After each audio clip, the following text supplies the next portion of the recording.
introduce who we are, who Health Talks is, what we do. So we are Health Talks. I am Namoya Maziamba, so I am a second-year medical student, but we started Health Talks 4 years ago. So I was doing my biomedical science degree, got our first class, we went to uni together, and we just have a passion for sharing science, making it simple, and helping each other to live a better life with the knowledge that we gain.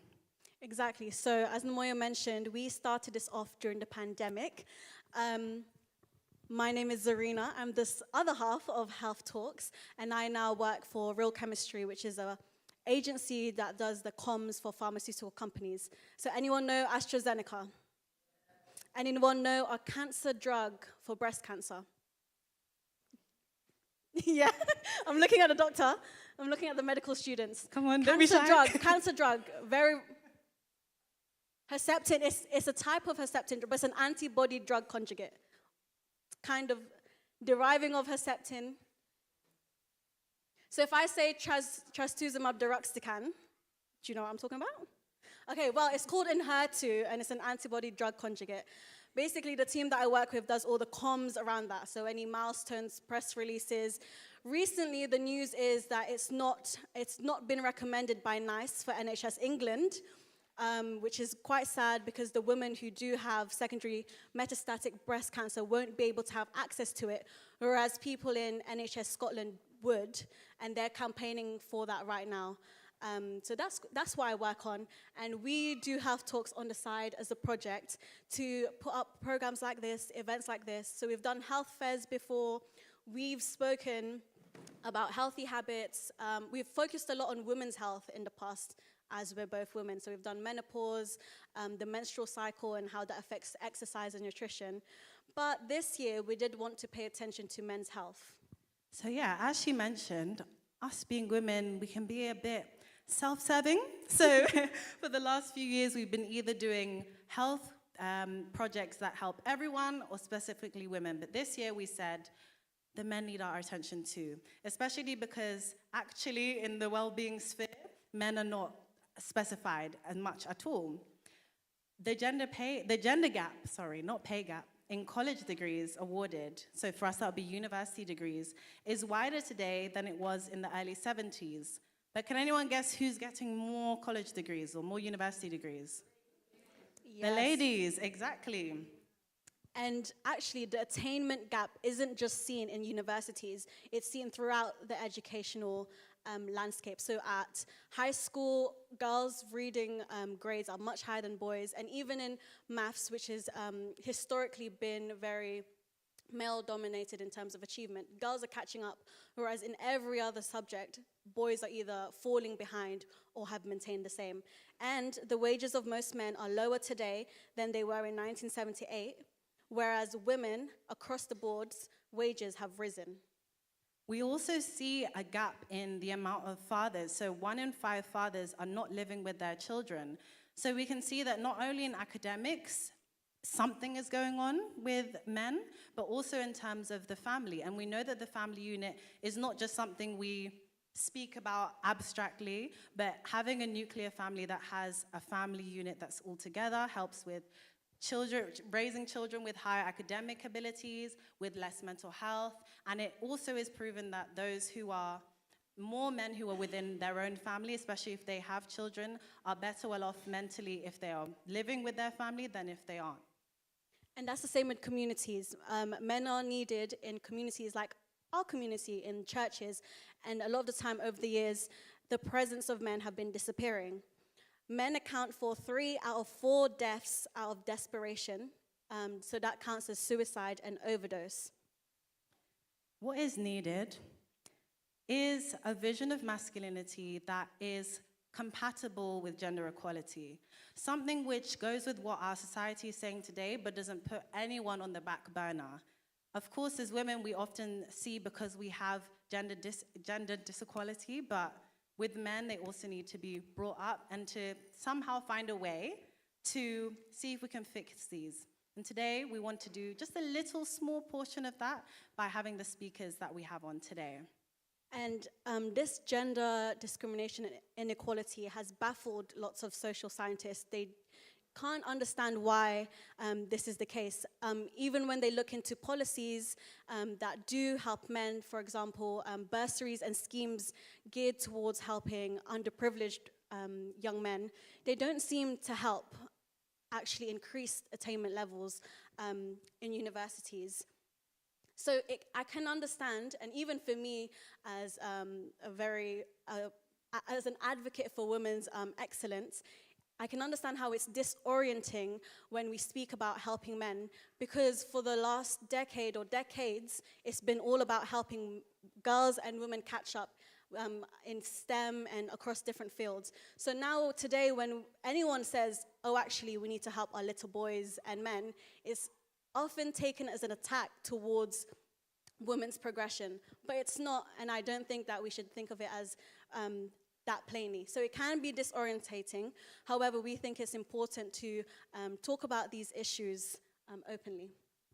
So with that, we want to invite our first item onto the stage. They are called the Hummingbirds. They are great male singers that we have here at Wimbledon. Hummingbirds? Yes, please, give them a round of applause. Where's Uncle Harold? Oh, they're coming from the back. They want to have a dramatic entrance.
Okay.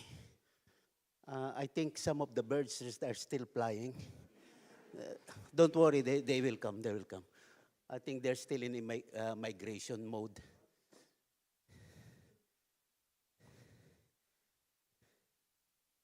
Okay.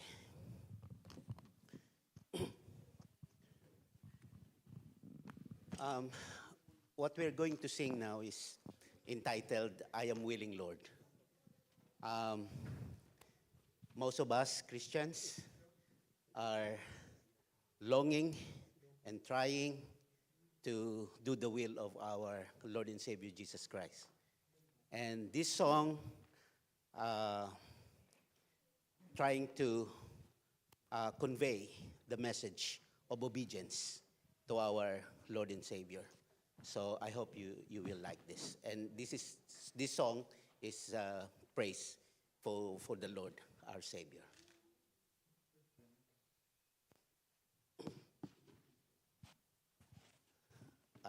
Are all the birds are here now? No. Well, Bobot, is she still in America trying to find its way? Where to find them?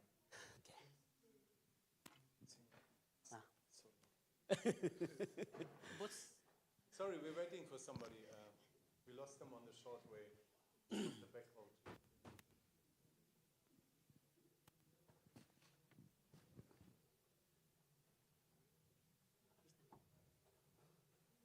And in the meantime, How about if we can introduce ourselves? Some of our, there are some visitors that don't know us. Maybe they my would name is like to. Boris. Yeah. Hi, my name is Boris. I'm an elder in this church, so that means some sort of, if you compare it maybe to a business, could be director role or so. Yeah, maybe. Yes, and what do I like doing here in church? I like to be involved in all sorts of things, and also with the children doing Pathfinder. So this is our local our Scouts group. So and we organizing a sleepover for next week for the small ones. So yes, there's something I like doing, and cooking and baking. Yeah. Did you enjoy your food? Was it enough? Yes. Yeah. Was all right. So the spreads we have, the buffet varies from week to week. So we have always different nations represented at the buffet. But yeah, it varies, and I'm glad if you all got fed. And all right, thank you. Okay, we're complete. We can start. Wait, Robert? Yeah.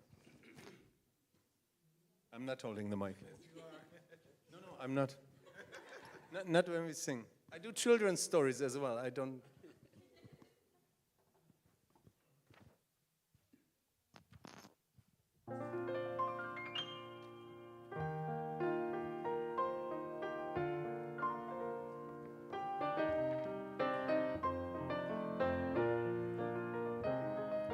Sometimes when I am down and I don't feel like you're around, oh Lord, feeling so sorry for me, not knowing at all the while you're working to see. Let the bully on you come out shining like gold. Oh Lord, please don't ever stop working with me till you see I can be all you want me to be. I am willing, Lord. I am willing, Lord, to be just exactly what you want me to be. I am willing, Lord. I am willing, Lord, to be just exactly what you want me to be.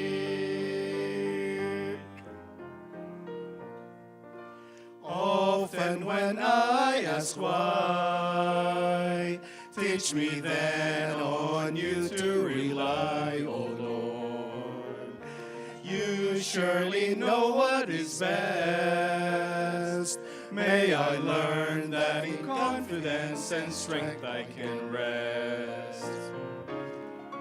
Leaning on you, my questions fall one by one. Oh Lord, please don't ever stop working with me till you see I can be all you want me to be.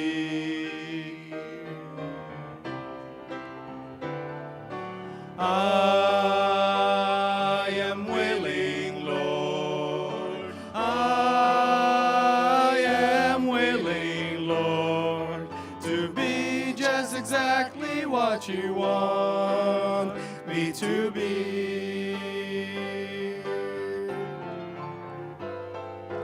I am willing, Lord. I am willing, Lord, to be just exactly what you want me to be.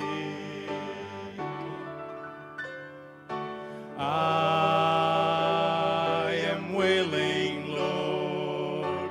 I am willing, Lord, to be just exactly what you want me to be.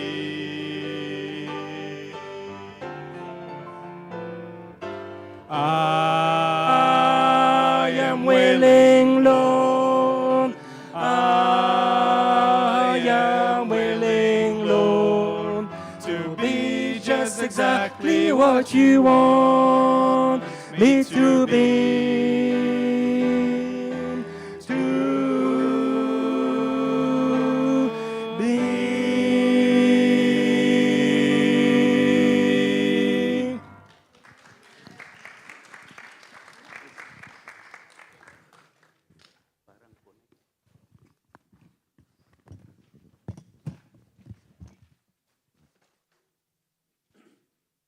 Thank you so much to the hummingbirds.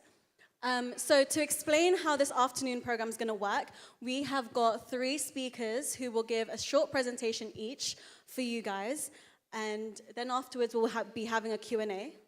So in order to make this work, we also wanted you guys to be able to ask your questions while the speakers are speaking, so that you don't forget your questions, and also just in case you wanted to ask anything anonymously. So if everyone could raise their phones now and scan this QR code.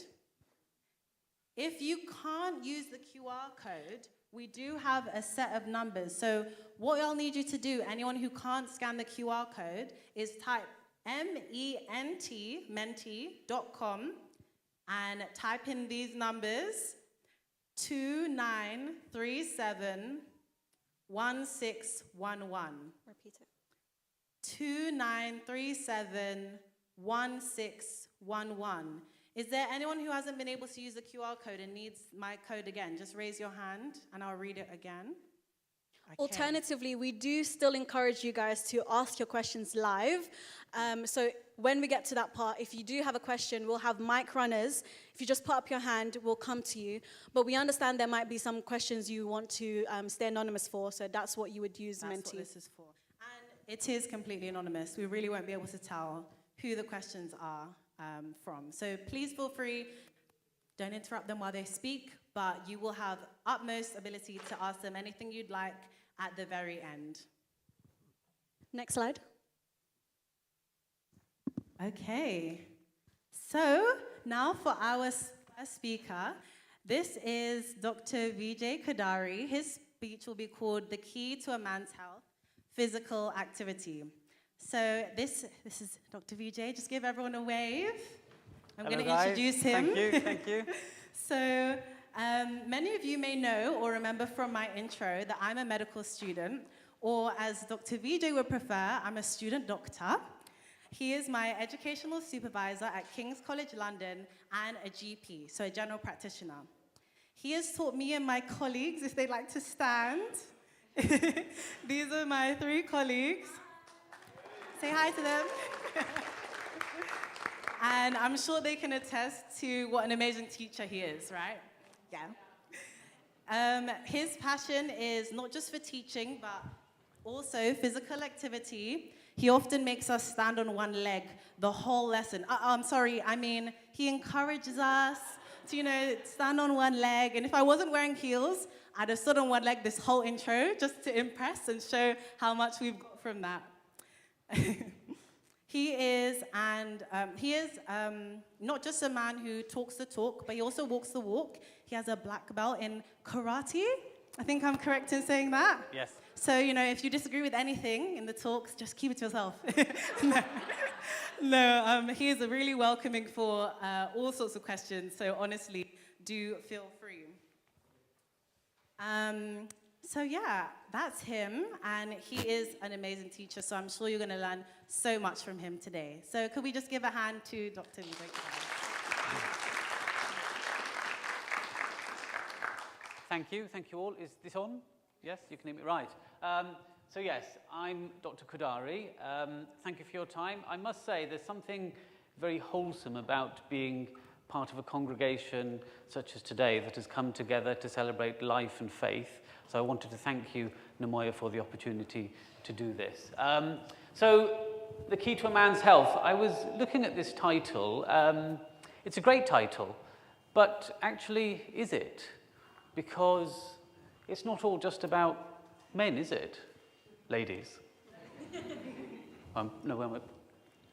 So I changed it to The Key to a Woman's Health. But then I've thought, men are equally important, are we not, boys? Yes? So I changed it to The Key to everyone's health, men, women, and children. Yes? Because everyone is equally important. So, a little bit about me. So, I'm Dr. Vijay Kudari. I'd be happy for you to call me Vijay. I got my medical degree in 2002, so coming up to 22 years ago now. I have no competing interests for today, so that means I'm not being paid. I'm just here to spread the word. I am a medical school tutor, as these guys know, and that's how I met Namoya. This is me with my family, so my wife, my daughter, and our furry, four-legged son in the middle. Okay, so physical activity, something I'm quite passionate about. It's probably very important that we think about definitions, because if we don't know what the definition of physical activity is, then it's very difficult to talk about it. So I'm going to give you a very simple definition, if this works. Hopefully you can see the text in the top. Definition of physical activity is anything that isn't sitting or sleeping. Yeah? Therefore, any movement, absolutely any movement that isn't sitting or sleeping can be classed as physical activity. And I've put up there me versus you to remind you that actually it's not about me versus you, it's about you versus you. Yes? Physical activity, if you want to call it exercise, you can. I prefer the term physical activity. Physical activity is a very personal thing. Yes? I am never going to be this guy on the left, Arnold Schwarzenegger. And in fact, many of us looking at that photo would be quite would see that image to be quite off-putting, because we're never going to achieve that. Yes? The image in the middle, where there are 4 or 5 people running in the park, people think that's probably a bit more realistic, but actually for some people even that is not something that's very welcoming. Indeed, the image down here of the guy running on the treadmill, sweating, I don't know how clear that comes out.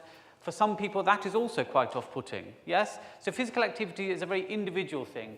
I hope that the image on the right strikes a chord with most of you, which seems to be 2 lovely ladies just going for a walk in the lovely sunshine, yes?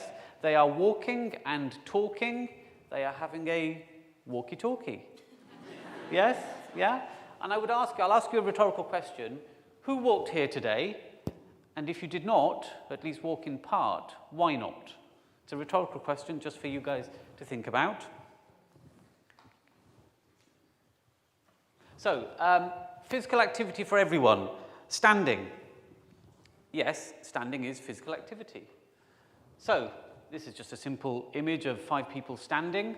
And let me ask you, I would imagine that most of you, some of you, came today by tube, train, or bus. I certainly did. People often talk about time. Well, you're sitting on a tube, on a train, on a bus. Why not stand on the tube, the train, or the bus? Yeah? Just think about that. And obviously, many of us in today's day and age make lots of phone calls, lots and lots of phone calls. How many of us make an active effort to stand, or even better, walk, while making the phone call? Something to think about, something to think about. And some additional benefits of standing: it increases muscle mass, muscle strength, mobility, and flexibility. Just the simple act of standing. But actually, let's go one better. Let's stand like a flamingo on one leg. So according to the NHS, one should be able to stand for a minute if you're aged 18 to 49, 40 seconds if you're 50 to 59, 35 seconds if you're 60 to 69, 20 seconds if you're 70 to 79, and 5 seconds if you're aged 80 plus. Bear with me. So if this works. So this is an image of standing on one leg. And why? What are the benefits of standing on one leg? Let's have a look.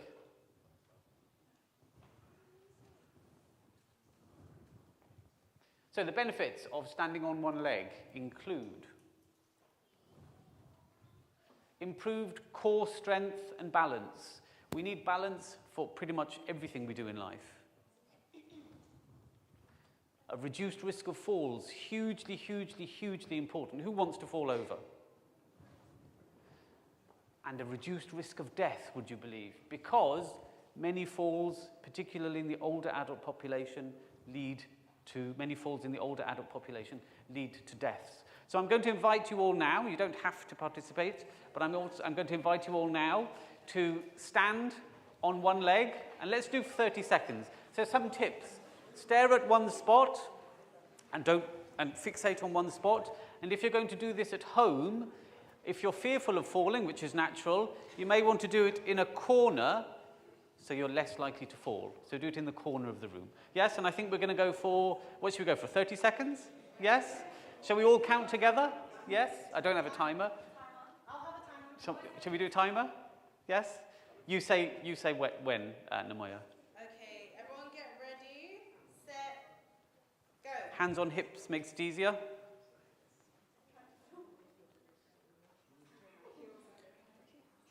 And this is something that's very, very simple to do. Dr. Michael Mosley, who you will have heard of, he passed away last week in Greece, he has suggested doing this while brushing. Everyone brushes their teeth twice a day, and that probably takes 2 minutes. So there you've got 2 minutes of your day, and you haven't actually spent any more time than you would have otherwise. Yes? So it's not easy, is it? Not easy. Stop. Way, well done. 30 seconds. Congratulations, guys. Congratulations. So going back to your age, the NHS suggests a minute, but why not try 2 minutes if you're in that younger adult age group? Yeah? Very simple to do. Huge benefits. Huge, huge benefits.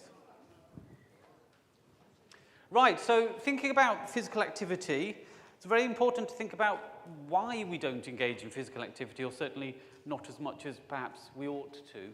So what stops us? Well, let's have a look. There are many factors, but pound sign, so money, yes. Joining a gym, people think is very expensive, and it is. I heard recently that being a member of a David Lloyd gym costs £150 a month.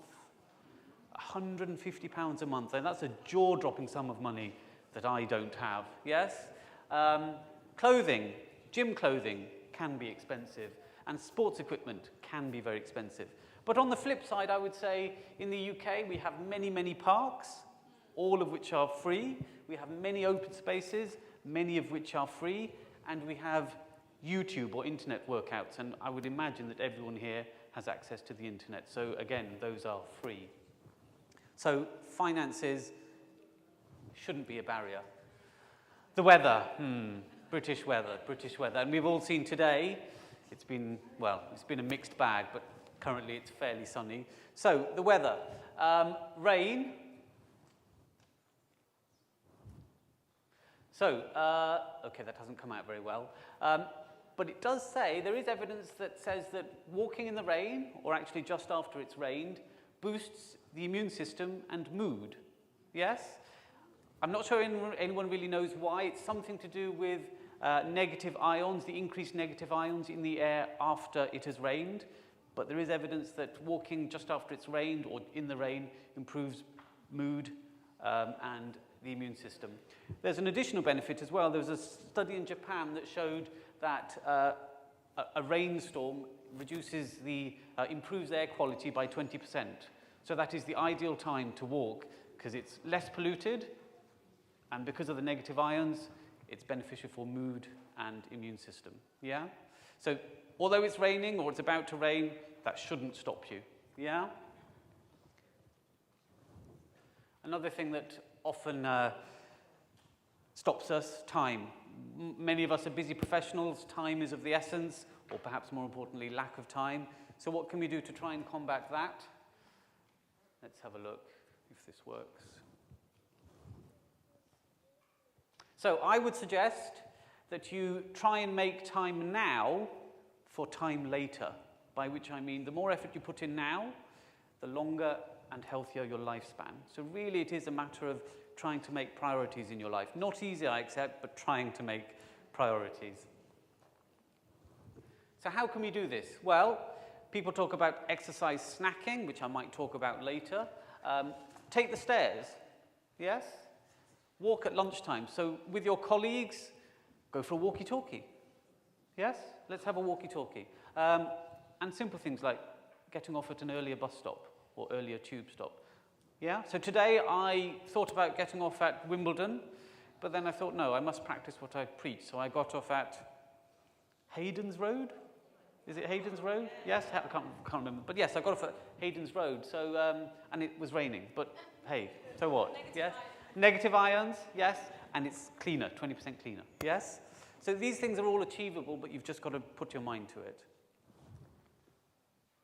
So, think about things that stop us, very important, but it's equally very important to think about things that keep us going and remember those things because they will keep us going. So what keeps us going, or what keeps me going, and hopefully a lot of you? So a sense of camaraderie, not wanting to let others down. So if you play team sports, you don't want to let your team down, do you? Yes? Doing a walkie-talkie. Yes? You don't want to let the other party down. Yes? So often, as the summer has come up, my wife will say to me of an evening, once I've come home, she says, shall we go to Greenwich Park for a walk? I live in Greenwich. And 9 times out of 10, I don't want to let her down because her exercising is beneficial for me. So I say yes. Yes, so for those of you in relationships, egg your partner on. Yes? Walkie-talkie. So feeling good in oneself, yes. What price feeling content? Yes? In these very austere cost of living times, there is evidence that happy people spend less. Yes? Very, very important.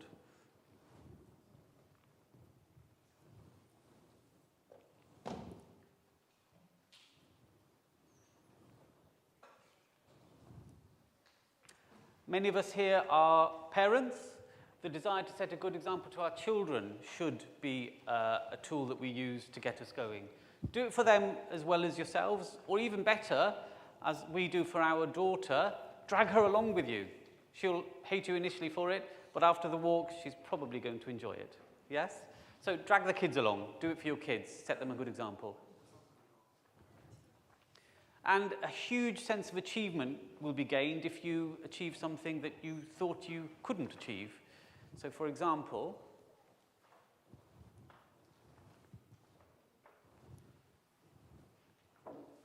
so this is, it hasn't come out very well, apologies. This is my daughter when she was about 6, and that's me, and that was about 6 years ago. It was always a childhood dream of mine to become a black belt. I don't know why. We all grow up watching martial arts films thinking, wow, I want to do that. Then life took over and it didn't happen. So at the age of 39, I thought, if I don't do it now, I'll never do it. Yes? And I can drag my daughter along. Yeah? So, we get daddy-daughter time, which is fantastic. So drag the kids along. We engage in physical activity 3 times a week. And there are many, many other benefits to engaging in a martial art or a team sport, such as making friends and a sense of community, which you can't go wrong with. And so last year, we were awarded our black belts.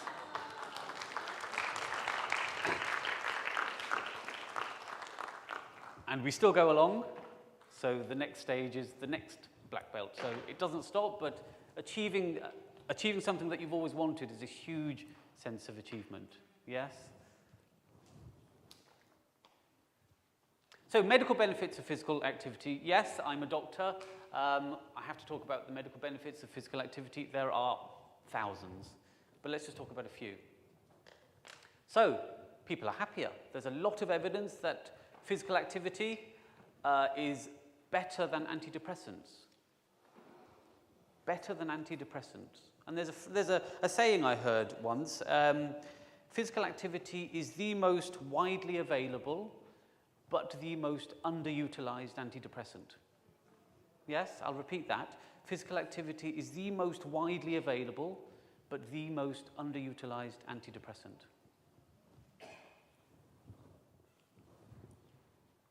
Improved sleep. Who doesn't want a good night's sleep? Yes?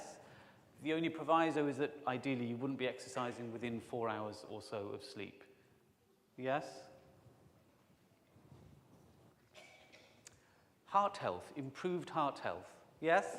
And the more you look after your heart, the less you'll have to be looked after by people like me who wear stethoscopes.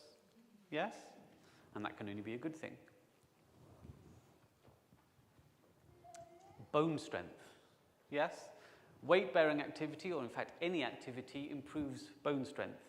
Yes? And a feature of getting older is falling over and sustaining a hip fracture, which is the last thing that we want.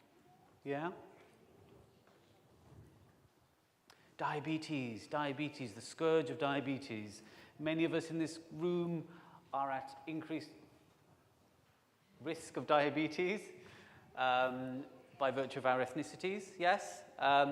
Physical activity reduces your risk of developing diabetes. And if you already have diabetes, it improves your diabetic control. So whichever camp you fall into, there is no excuse.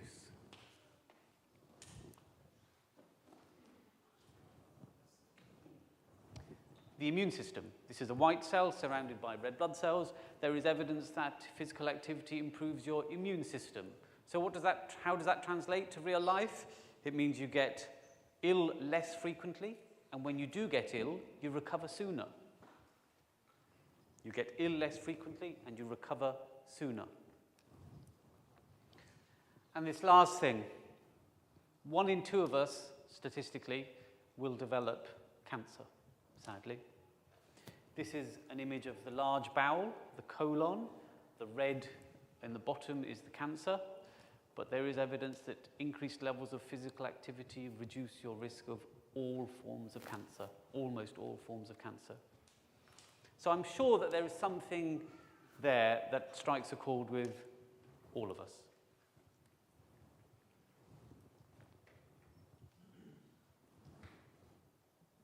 So how much activity should I do and what should I do?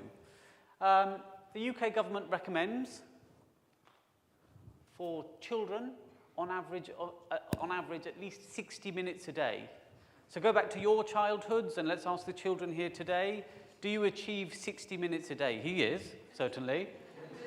60 minutes a day, it's really quite significant, isn't it? But that's what we're aiming for children. What about for adults? So, my medical students have heard this many times.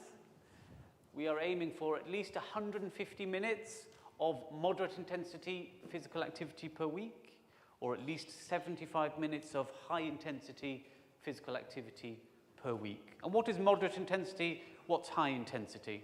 Well, I came across a good definition the other day. High intensity would be if you're running to save your child from being run over by a car, that is 10 out of 10. You're not going to run any faster. Agreed? Yeah? High intensity would be 8 or 9.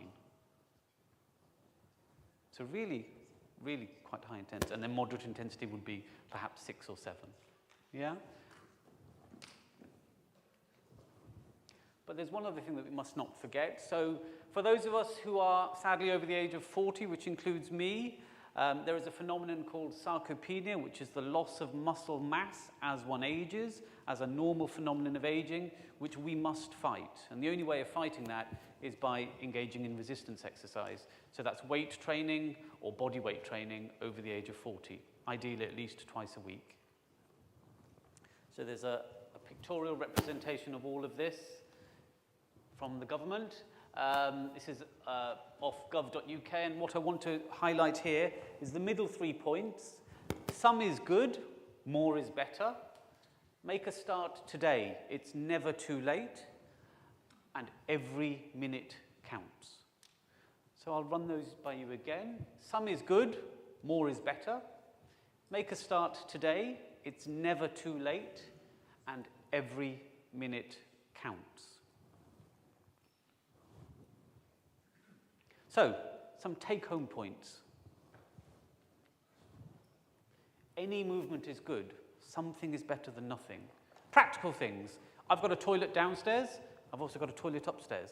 9 times out of 10, I go upstairs, just to make sure I climb the stairs. It does not need to cost you anything, as we've already said. No gym subscriptions, no gym clothing, no excuses. We've already spoken about some of the benefits. There are multiple benefits, both physical and mental.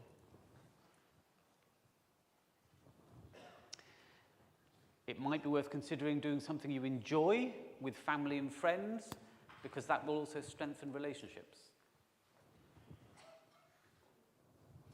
And for those of you who've forgotten, tomorrow is Father's Day, so I would suggest, instead of buying that wallet or that pair of socks that you might have been thinking about, do something better for you and for Dad. Go for a long walk with Dad.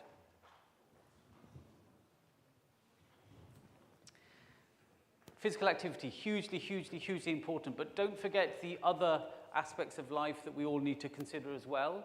So managing stress, getting good quality and good quantity sleep, good plant-based nutrition, the avoidance of harmful substances, primarily alcohol and smoking, and socializing, which is what we're doing here today.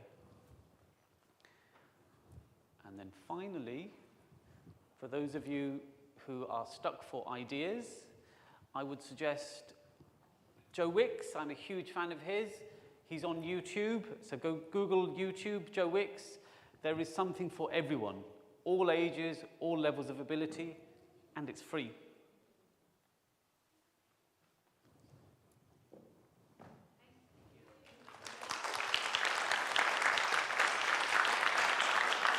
Thank you so much. And Thank you so much. I told you guys that he'd made you stand on one leg. Everything he taught there, he's been teaching us as well for the last year. So I would really advise you guys to follow what you see. And yes, take a picture. Feel free to take a picture of the take-home points. yeah, definitely. And what's more, as your health ministries department and as Health Talks, we definitely have been promoting this healthy lifestyle and incorporating more exercise and movement into your daily living. So we did the 30-day step challenge in April, where a lot of us had a step goal, and we actually accumulated more than 8 million steps in the month of April. And Helen, who was a participant and was our highest stepper, has actually continued this habit. She was telling this... Do you want to stand for us? Yeah, Helen, do you want to stand? Yeah, come. She told me at lunchtime that she's been continuing her steps. So Helen went above and beyond, and she actually did 37,000 steps as an average during our 30-day step challenge. Per day. And now she's told me that she has continued this habit because of the challenge that we did. So I'm going to let her speak a little bit about that. Yeah, so this challenge was like, I started as a challenge, and it was something I was just going to do as a competition. I had a very tough competitors. Like literally I walked from 10 o'clock in the morning until almost midnight. And it was such an intensive competition whereby Laurent, you cannot beat him. Those two over there. Those two, if they'd like to stand, Just those are the stand. competition. They were nearly winning Uncle Yeah. Laurent and Auntie Desiree. I was just going to say, if you're going to have a competition, please don't do it with Laurent. You're not going to win. And then Desiree as well, she was very, very good. But I found that sometimes I would be doing my steps during the day, but just coming up to 9 o'clock, I can see the numbers are going up. And then I have to get up out of bed and just go to the park again to make the steps. But it was a good challenge, and this has allowed me to continue, and it's actually helped me mentally because I was into social media quite a lot. And that's just helped me to come out of the social media. Now I feel so much rejuvenated, and now I'm doing more and more walking. I'm walking from work, I'm going to work. I walk from Tooting St. George's Hospital to Saturn, which is like 6.1 miles. So it has become a habit, and I'm glad because now this is just my life now. Yeah. Thank you. Thank you so much for Thank you sharing. so much. It's exactly what we want to do as Health Talks or Health Ministries here at Wimbledon. Yeah. And what's more is that we're not stopping there. We are going to do the 30-day step challenge again, so stay tuned for when we run that. It's going to be during our camp meeting. So as you people know or might not know, camp meeting will be held at individual churches. Wimbledon is one of them, and the Health Ministries Department are going to be hosting every evening during that week, and then we have a health fair on Sunday the 28th of July. Yep. And yeah, we're gonna have live workup and workout, and yeah, that step challenge we'll be able to celebrate throughout July. So like Namoya said, on one of those weekdays from the week commencing the 22nd of July, there'll be a live workout ran by me at the back hall. So feel free to come along, and also watch out for when we do the 30-day step challenge again. For our next speaker, I'm here to introduce him. He is passionate about working with young people and helping young men reach their full potential. He has been a Pathfinder, and for those who don't know what Pathfinder is, it's like our version of Scouts. So he has been a Pathfinder for over 10 years and hopes to one day complete his Master Guide training. Master Guide is the highest level you can get. He is a research scientist by profession and spends most of his time working with MRI. For those who might not know, MRI is a cool way to see what's inside of the body, kind of like X-rays, but much cooler, according to him. He enjoys exercise, spending time with friends, and playing the piano in church. For you guys who was here this morning, he was actually the one playing. His favorite thing to do is making videos to post on YouTube and Instagram. I'm sure he will plug it. He hopes to one day create content full-time and not have to go to his regular job anymore. An interesting fact is he likes rice so much that he once ate it every day for a year. It was facts. And actually, everything there was true. He didn't lie. We vetted all the facts that he said. He joined this church over 2 years ago? And he has been helping with our Pathfinder Club. So please, everyone, give a hand to Asante.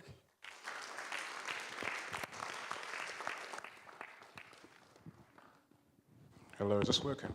Wonderful. I brought my friend along. This is Bonnie, who I think some of you have seen before.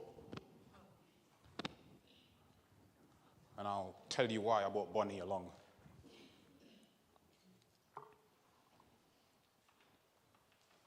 Right.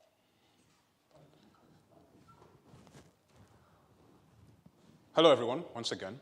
This is my bonsai tree, Bonnie. And I really, really, really love Bonnie. Have you ever loved someone so much you'd give an arm for them? Not the expression. No, literally, give an arm for them.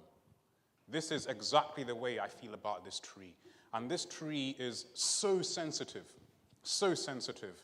If you do not water it for about 2 days, it will begin to shed its leaves. And there is nothing that I would not do to ensure that this tree remains happy. When I'm looking for a new house to stay or a new room, I will think in my mind, is Bonnie going to receive enough sunlight? Because I know that if Bonnie does not have all the right conditions, Bonnie will die. Have I painted a picture of how much I love this tree? Yes? Would you agree that I really, really love this tree?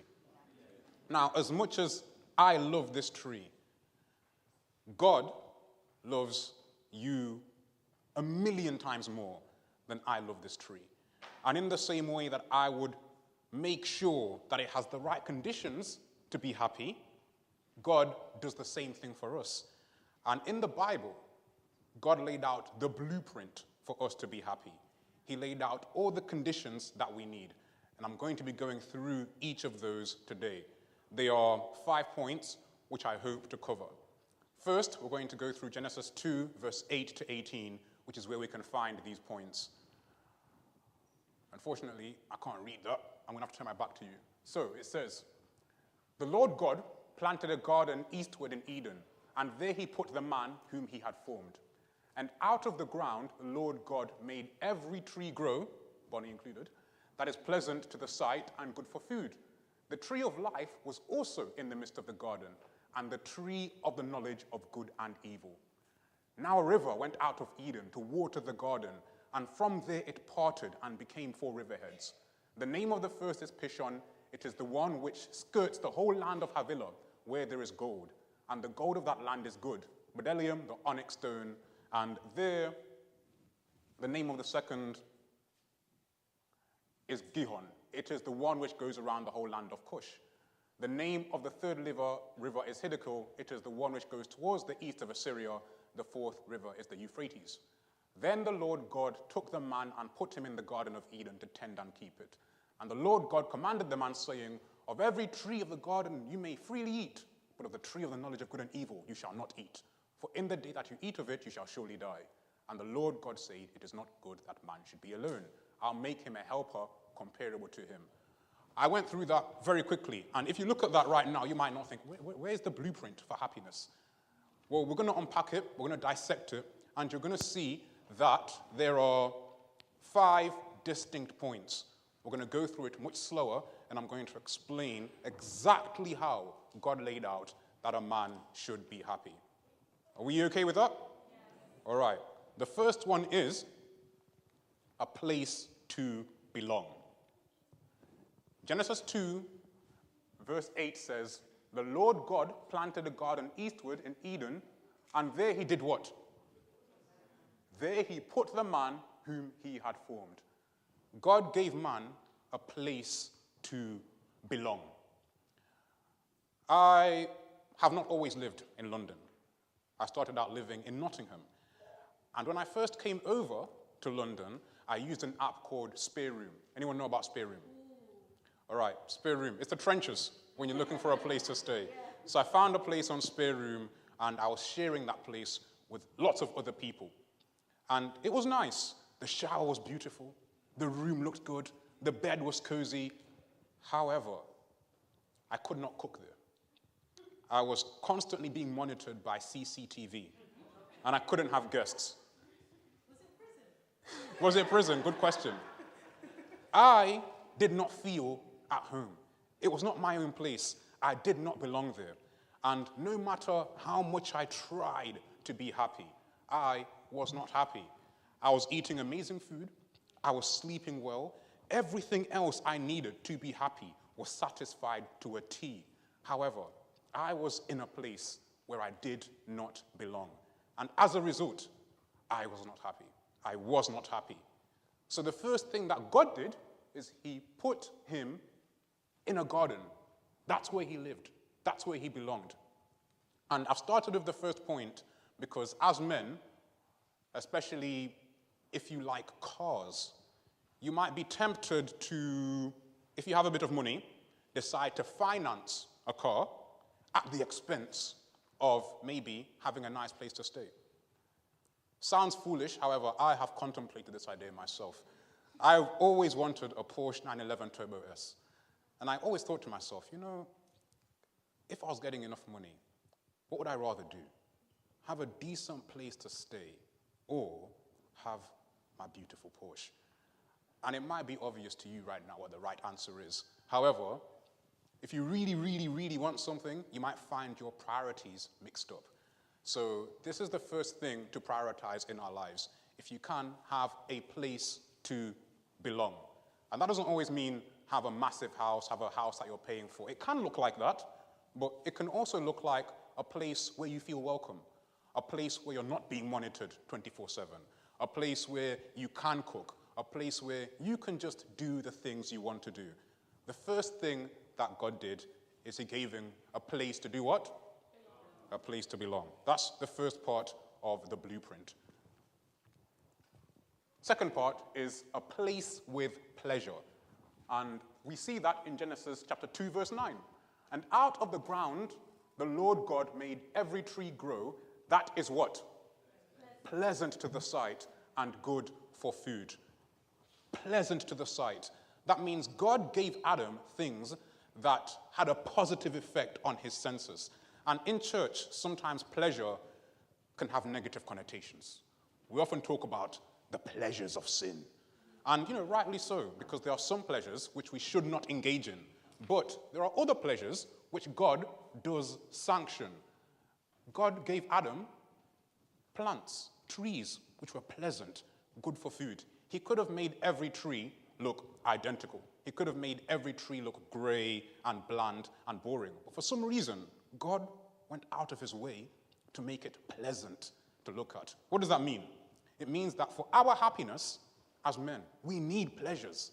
We need things to make us happy. We need things which are nice to look at. We need things which are nice to enjoy. And once again, I bring it back to men because sometimes we take pride in abstaining from certain pleasures. I went through a phase in my life where I tried to go without sugar to try and prove my masculinity. You know, I can do without sugar, or I can do without sleep, or I don't need this, or I don't need that.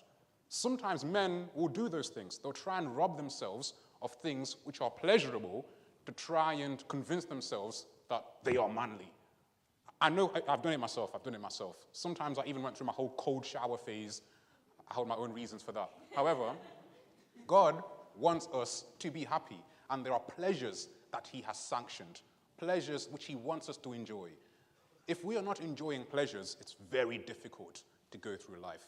I've got friends who are on this vibe, you know, I'm abstaining from sugar, I'm having cold showers, I'm working all the time, and they feel proud, but I look at them and I think to myself, are you happy though? Are you actually happy? So that's point number 2, God sanctioned pleasures. He did this by giving him trees to grow that were pleasant to the sight and good for food, meaning they were nutritious as well as tasty. They were nutritious as well as tasty. Point number 3, he gave him a place with a purpose. A place with what? Purpose. A place with a purpose. And that is in Genesis chapter 2, verse 15. Then the Lord God took the man and put him in the Garden of Eden to tend and keep it. Adam wasn't just in the garden to chill and enjoy and do nothing. He had a specific task. There was something that he had to do to accomplish and to achieve. And as men, or as anyone really, it's very crucial that we have something to do. I remember one time after finishing my A-levels, I was looking forward to that time because I knew that I would have uninterrupted 3 to 4 months of just holiday. And I was looking forward to it so much.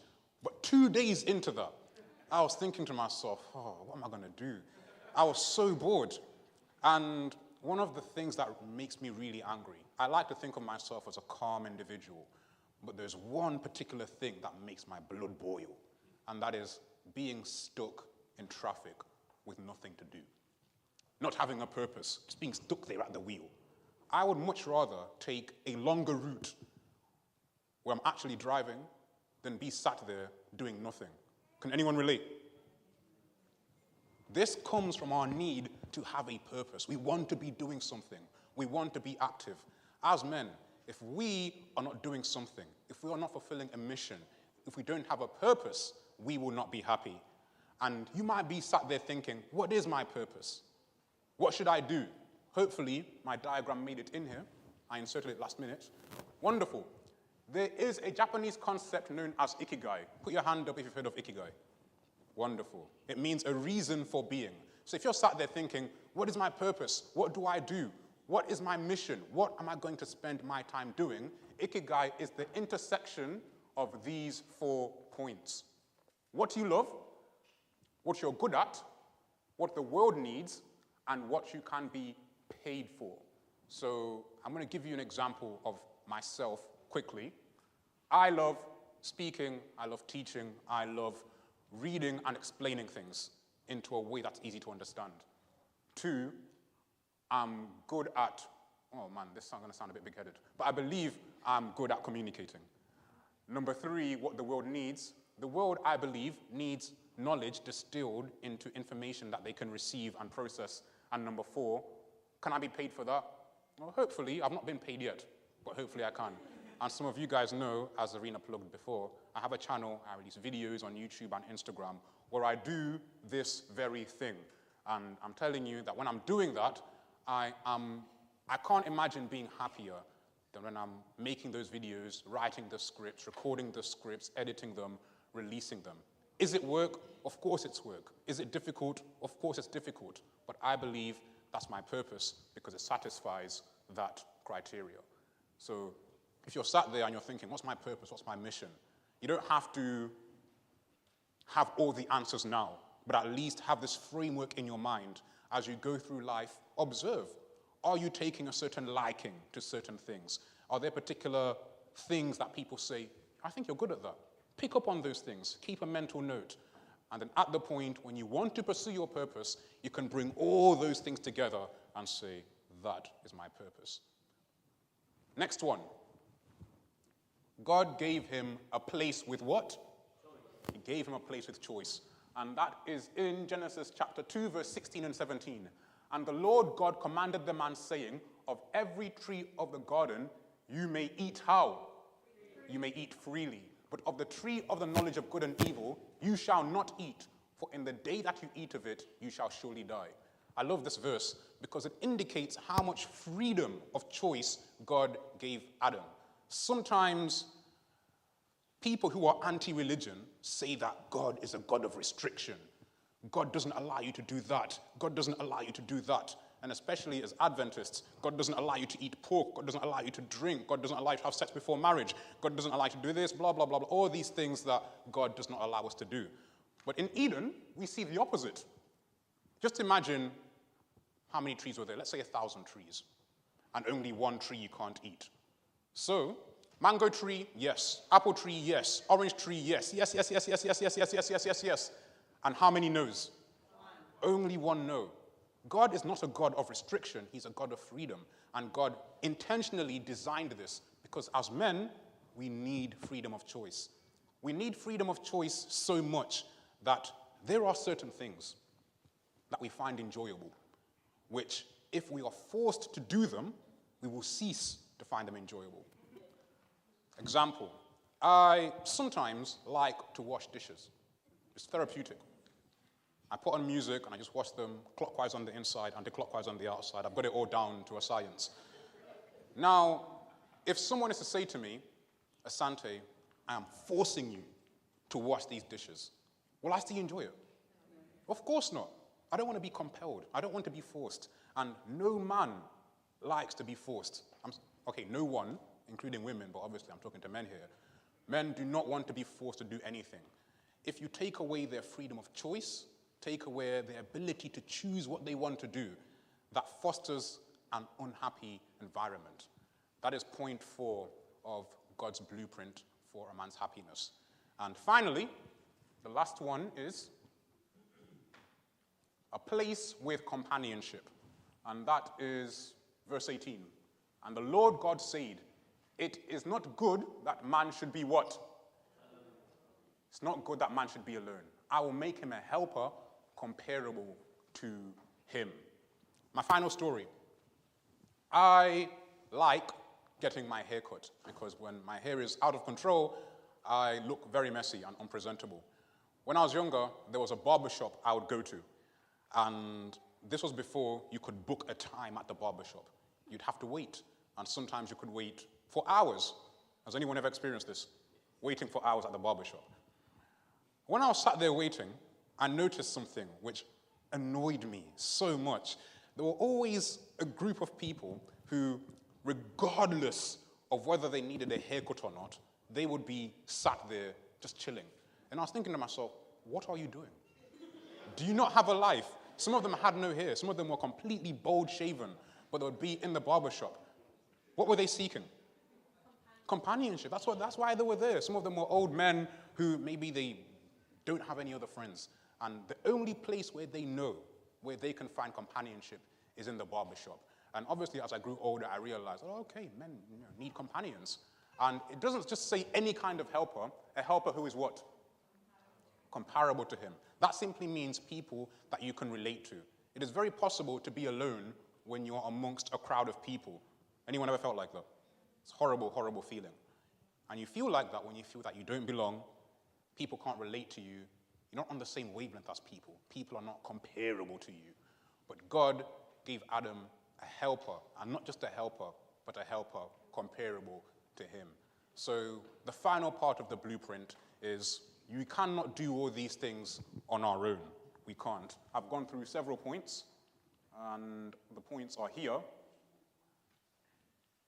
so that you can get a review.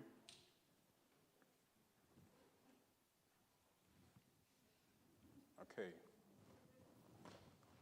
There we go, there we go. So these are all the points.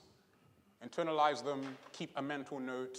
All of them are equally important. 1 to 5 is by no means a hierarchy. If any of these things are missing, then happiness will be very, very hard to achieve. That's why it's a blueprint. And the last thing I'm going to say, a disclaimer, living a happy life doesn't mean that you're not going to have any sad parts of your life. Things are going to happen. Life is life. We're going to have disappointments. We may lose friends. That happens. And that doesn't mean that we're going to be smiling through those disappointments. No, we're going to be sad. But it's possible to have sad moments and still live a happy life. So that's the objective of this, to be able to live a happy life. Thank you.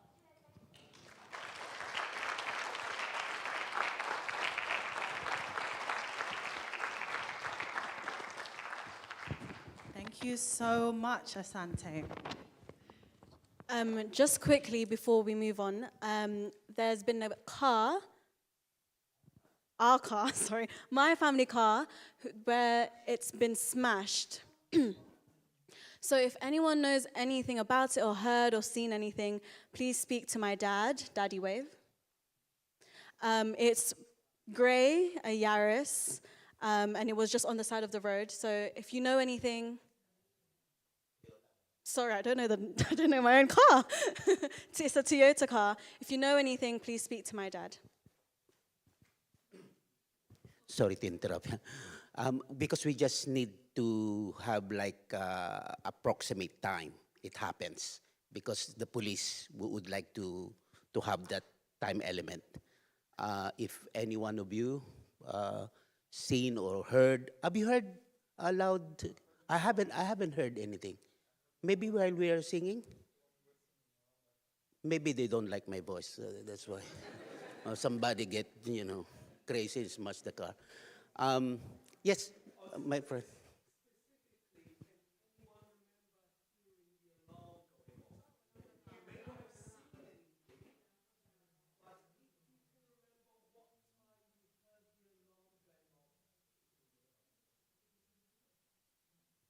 Okay.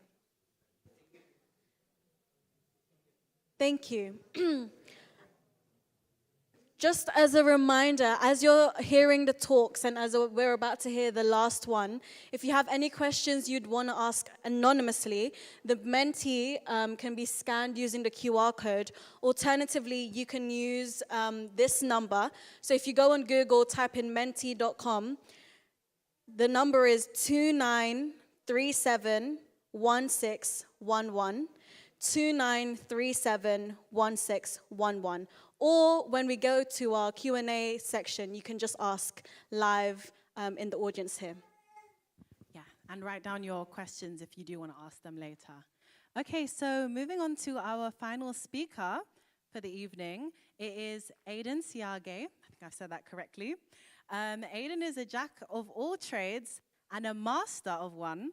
After studying electrical and electronic engineering at the University of Bristol, he now works as a software engineer in the banking industry. He actually works really near where I live, up in Bishopsgate, so really close by. He is also a member of the Innovation and Development Council at work and specializes in career development. So any young men in the audience, try and find him afterwards. He is determined to help others grow spiritually, physically, intellectually, and socially. He enjoys all things football.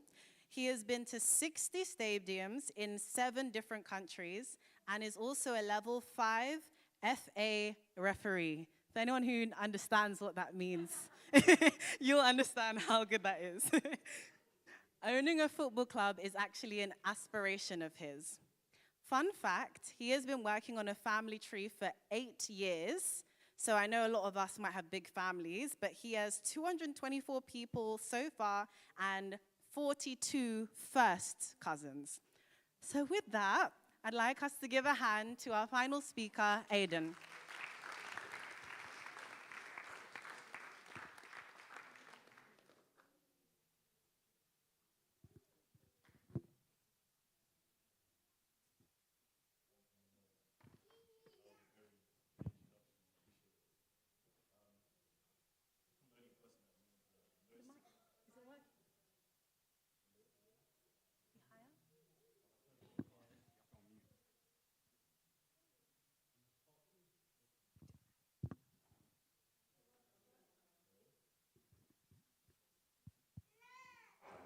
Yep. Oh, yeah, it was on mute. That makes sense.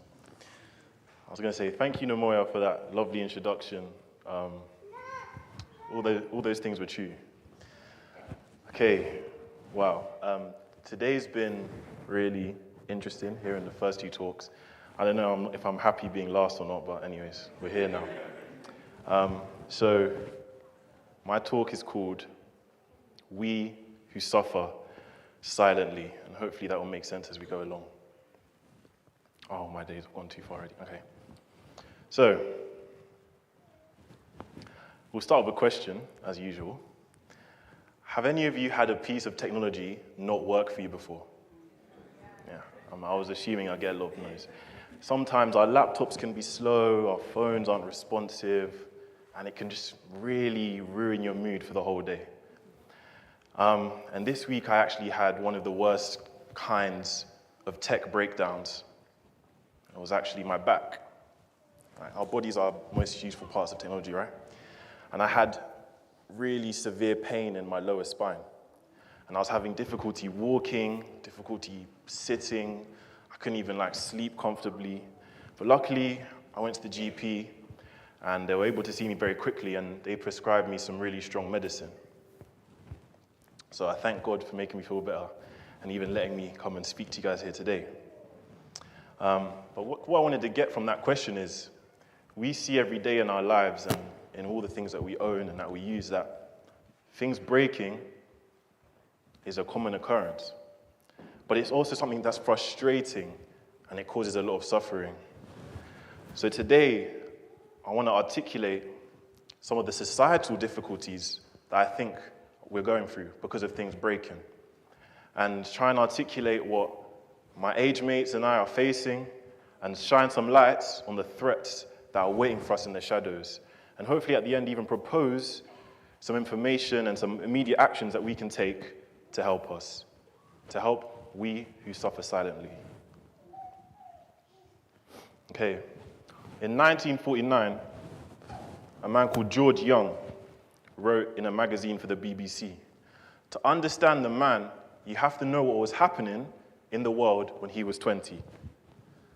Who remembers when they were 20? I mean, it should be easy for most of us, or maybe for some it was a while ago. And what was the thing that was going on when you were 20? You can shout it out. Pandemics. Or a bit older, what was the thing happening when you were 20? Pardon? Oh, yeah. Oh, that's a really good time to be alive. I wish I got to see that. That's a real trademark, landmark in history. Well, I mean, Namoya's given me a bit of an introduction, but to understand me a bit better, this was me when I was 20. I turned 20 on the 24th of January 2021. You can see, I don't know if you think much has changed. Probably wouldn't wear that top anymore. I don't know if you can see, I had a slit in my eyebrow as well. I don't have that either. But other than that, not too much has changed. But the world was a very interesting place in 2021. It was an icy day in the middle of the third national lockdown. And I spent the entire year, well, at least half a year, just locked inside that house. It was a really nice house that I lived in Bristol, but just with me and my friends locked in that house. My entire university was online, which I barely paid attention to. Rather than being in physical lectures with hundreds of people, we were just sitting on Zoom. It was a new world we were adapting to. And it was just not a world that our whole childhood had been preparing us for. During lockdown, I watched a lot of football. I love football. Played a lot of FIFA. I mean, I speak to some of my friends here and then on when I'm on PlayStation. But it was a really crazy time, and I think that's definitely shaped how I view the world, even though it wasn't that long ago, but I do feel like a lot's happened since then. But someone said the thing that happened to them was the Berlin Wall collapsing. Well, for me, the thing that happened in my 20s was something that I'll never forget. It was the first May Bank holiday in 2021. I went on my phone and I saw a story saying, "Person missing, Elisa." That was one of my friends. He was a fellow engineering student, a fellow FIFA player, and a football lover.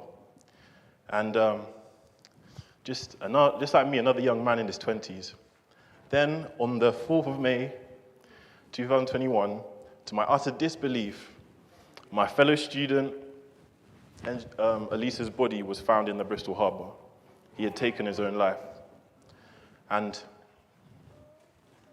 I'll never forget how I felt that day. And it was just a terrible situation. But I guess the only thing that I really took from that is my interest in anthropology and understanding our society blossomed.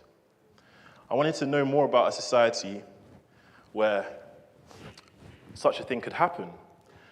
And I wanted to know if this chaos and this sadness that I was experiencing was something I've just been blissfully ignorant from when I was growing up, or is it a new type of chaos that we haven't seen before? Thank you. Okay. Oh, yeah, put it this way. Next. What does this picture look like to you guys? Pardon? Volcanic eruption. I don't know. To be honest, I think it's a forest fire. But what I wanted to get from this image is the idea of climate change. Climate change is something that's a bit of a hot topic now. Depending where you sit politically, you might think it's real, you might think it's not. I don't know. But I'm not too worried about that today. But I do feel that the climate of our society is changing. But before we get into that too much, let's talk about what a society is. We've had a very well-structured order, an intentionally structured order of talks today. We spoke about our physical health, taking care of our organs and our bodies. And our organs and our bodies, they make up us as a human. And Asante took over how we can take care of us as a person, between us and our Creator. But when we get a large collection of humans, we form what we call a society. And just like the organs and the humans that they're made out of, societies are living things. They are born and they grow and they become stronger and they thrive. But they also can decline, weaken, and also almost always disappear completely. That might sound dramatic, but if you think of anything you've heard, if you're a historian or not, in passing or in detail, any society of the past that you've heard of, probably none of them exist today. The Egyptians, the Romans, the Greeks, all these incredible people that did so many incredible things, only distant relatives of them exist today. And unfortunately, I just feel like right now, it's not looking very good for us. And that's why I put this image. There seems to be a lot of anger, dissatisfaction, inequality, and pain in our society, and especially with our young men. And as our doctors in the room would be very familiar, I feel like our patient, our society here, is presenting with the following symptoms. Suicide, the leading cause of death in men under 50, and 75% of all suicides by men. Education, I'm going to outsource it to you as a little bit of homework. Search the school you went to as a secondary school and just look at the pass rates on the government website. I can almost guarantee you the boys' pass rate will be much lower than the girls. 11% of 16 to 24-year-olds men in the UK, 11% are what we call NEETs, which stands for not in education, employment, or in training. These are just some of the symptoms that our society is showing that I feel are much more of an issue than I'd say we speak about. I'd also like to raise the idea of Chesterton's fence. This is an idea I read about where, let's just have a story. If you're walking through a field, Londoners, you might not know what one of these are, but they're big places of grass. So you're walking through a field and you bump into a fence. And it's quite tall, but it looks old, it's rugged, it doesn't have any modern signs on it. It was clearly made a long time ago. And you think, isn't this fence so annoying? You should just move it. Just get rid of it. And then a couple weeks later, all your animals have been eaten by a wolf because that fence was actually keeping the wolf away. That is the idea of Chesterton's fence. Sometimes in life, you shouldn't get rid of a rule just because you don't understand it. And that's something that we really struggle with as kids. But it seems like adults are struggling with that now, because I think our society has been moving and chopping and changing the fences of the world, and it's like, how on earth are we meant to keep up? Or to put it in modern day words, we're losing recipes. Okay.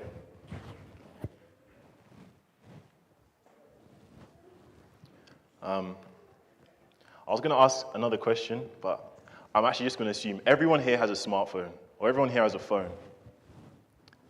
Some more symptoms, statistics. The average 16 to 24-year-old spends 7 hours a day on a screen. The most popular apps of 2023 were as following in order: Instagram, TikTok, Facebook, WhatsApp, Snapchat. These applications are what we call social media, and they are one of the innovations and maybe the defining invention of my generation, us Zoomers. We've spent, or at least for me, ever since I can remember, really, since I was in year 7, since I was 12, I've had one of these types of social media, if not all of them. And at the start, social media was fun, right? I could see what my friends were doing. I mean, that's how I would find out what was happening in Wimbledon Church. I look on Snapchat. But I am very worried about how social media has developed. That 7 hours a day on screens is almost always mainly on these apps. These apps that are owned by people that may not have our best intentions at heart. And even if they pretend to do, at the end of the day, they need to keep making money. They need to keep us faces attached to these screens. But the worst thing about, I'd say, these social medias, especially Instagram and TikTok, is they are where misinformation spreads.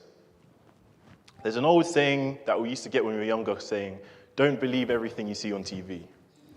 And one thing about the internet, it's even worse than TV. Not only is it a great place for misinformation to spread, it's a great place to meet other people that will agree with your misinformation. Get rich quick. Get hench quick. Get girls in X easy steps quick. And for some of the, I don't know how many there are, the under 18s here, using ChatGPT for their homework, I want to give an example of just how silly some of these ideas are and maybe put into perspective a bit better why I think it is. If you cast your mind back to maybe your great-grandmother's life or your great-great-grandmother's life, they probably, if not definitely, lived on a farm. And one thing about farming, it's really hard. Listen, I've never actually been a farmer, but I've watched a couple shows about it, so I know it's hard. And the most fascinating thing about farming is that you can't rush anything. Plants take months, if not a year, to grow. And if you don't plant your seeds during the planting season, you're not going to have any food in the harvesting season. And that was a concept that humans, we had for so long. We understood that our future needs require sacrifice today, and there's no way around it. If you're too lazy to plant the seed, well, you're not going to eat next year, are you? But this is something that the internet's taken away from us, this reality, because we're creating a generation of people who think you can leave your homework until the last minute and then just get ChatGPT to do it. You can, I won't bother doing anything, I'll just wait until the very last minute. And this desire of expedience and now over meaningfulness and the lack of accountability of having responsibility for our actions is a problem that goes so deeply. I do have to be conscious for time, but I just wanted to share that with you. But there is hope. There is something that farmers used to have that we still have today. And there are these things called books. I should have brought one with me so I could show some young people. They might not have seen one in a while. And I just wanted to tell and share with you guys that one good book can solve your problem. And one great book can change your life. And after reading some books, which I've been making an effort to do this year, you may come to the same conclusion as me. You will be less annoyed and aggravated when your technology doesn't work and when things break down, but you'll be grateful that they even do. Because, to be honest, there is so much beauty and spectacle when you learn about how things work in the world, and I think that is what we should be taking from using all the internet we have. We can access all this information and use it for good, rather than facing misinformation. Right. That's just one of the symptoms. We've got more to go cover. So I put on here a chessboard. When I was younger, I used to play chess. I've stopped playing now. I wish I didn't. It's a really interesting game. And one of the most easy things about chess is you know exactly who your enemy is, because, you know, you're either going to be black or white, and your enemy is going to be the other color, it's either going to be black or white. And unfortunately, the second symptom that I wanted to touch on is that I feel like society today, we don't know who our enemies are. And if we don't know who our enemies are, and when we don't know who our enemies are, we're inventing or deciding that people who should be our teammates are our enemies. Society at the end of the day is about the relationships between the people. They're living, organ-filled humans and how they interact. And I would just say right now, it's not very good. I'm worried for the younger men in the room, people my age, a bit older, much younger. I'm worried for them. Because we seem to be growing up in a society that's decided that it's men versus women, that it's this versus that it's who pays on the first date versus who should, I don't know, something like that, you know?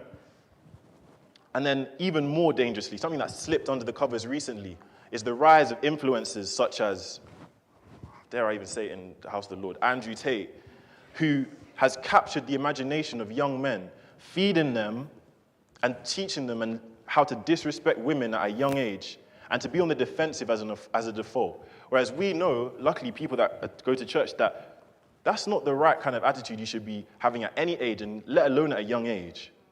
And these kids, they're slipping through the cracks. There's a rise in loneliness. There's a rise in just contempt and anger and negative emotions that they don't even have the right, they don't even have the right avenues or ways of releasing these stresses. So, I mean, I wish I had a solution for this, I don't. But I just wanted to highlight that point and say that we need harmony between the sexes, because it is a lose-lose situation when men and women are competing against each other. We are not competing. Listen, I don't want to get into too much science and studies and anything, but the simple answer is this. If men and women don't get along, then we don't have any babies, and then our society will collapse anyway.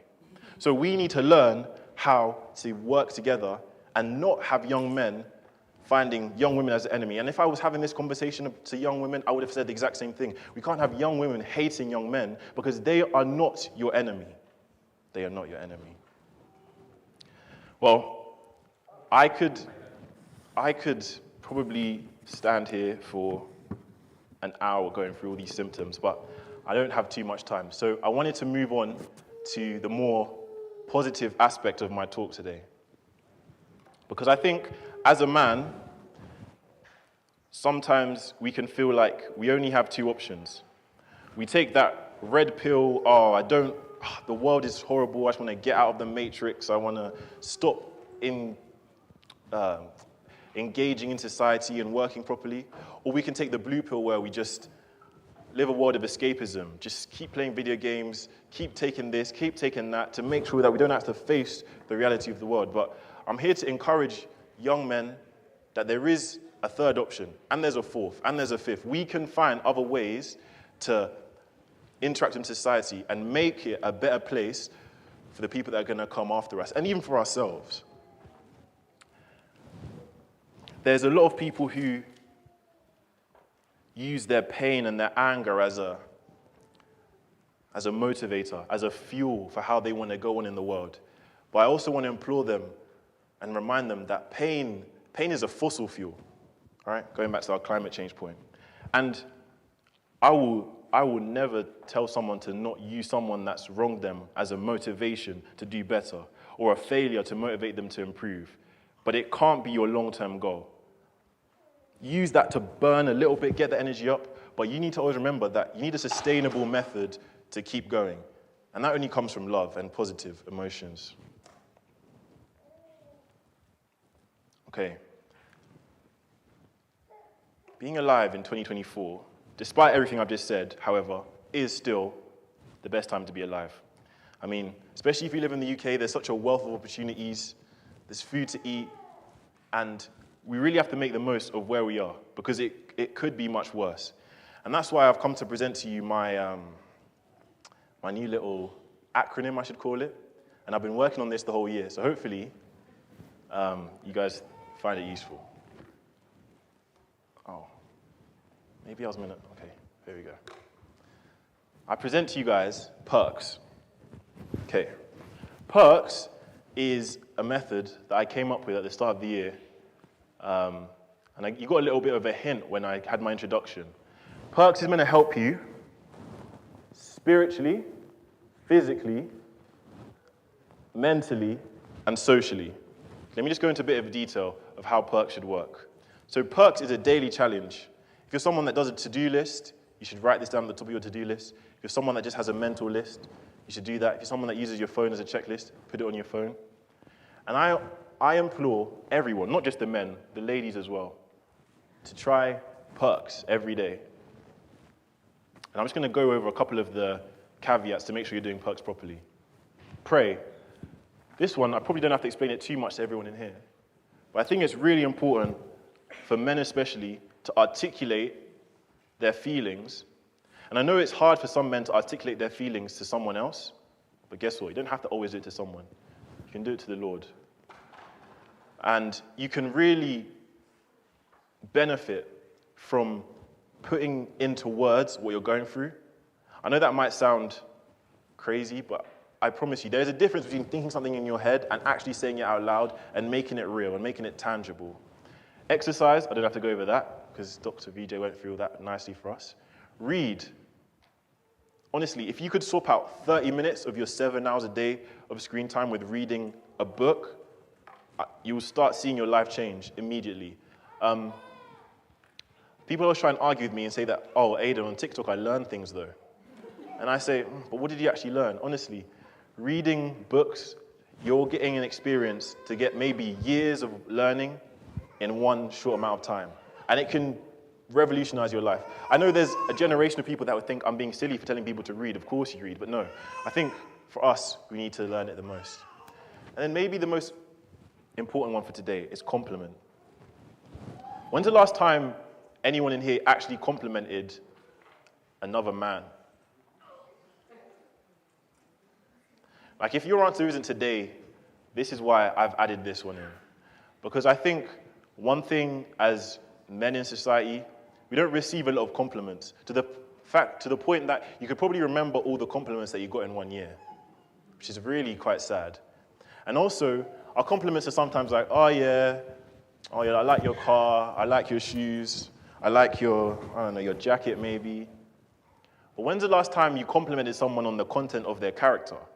Something that they're going to remember for the rest of the year and that will actually carry on with them and maybe give them that positive emotion that will give them hope to carry on participating in society. That's what I challenge everyone in here to do, to take perks as your daily challenge. And just as a little bit of backup, I've got 2 verses that kind of justify perks a little bit. So in Luke chapter 2, verses 52, we hear about, it's the end of the chapter, you can read the whole thing, but at the end, we were told that Jesus grew in wisdom and stature and in favor with God and man. And I think if you look at here, you can see that Jesus grew in wisdom, stature, favor with God and man. Bingo.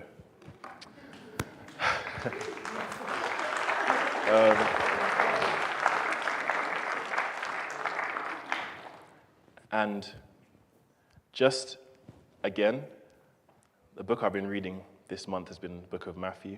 And in chapter 7, verse 20, it says, yes, just as you can identify a tree by its fruit, so you can identify people by their actions. So I want to challenge everyone here that's listened today to be the kind of person that makes actions or takes daily actions, intentional daily actions to make the world a better place, and especially for the men this month. And don't worry, don't say, oh, I'll do it next month when I'm ready. Don't wait until you're ready to start. Just start, because a mediocre plan followed will outperform a superior plan not followed. Okay, to conclude.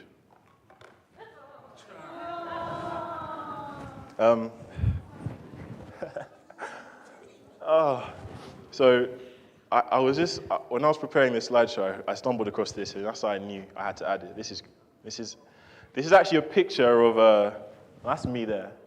This is a picture of me outside this very church, I want to say 10 years ago, but I'm actually not sure exactly when it is. 9 years ago. Yeah, 9 years ago. And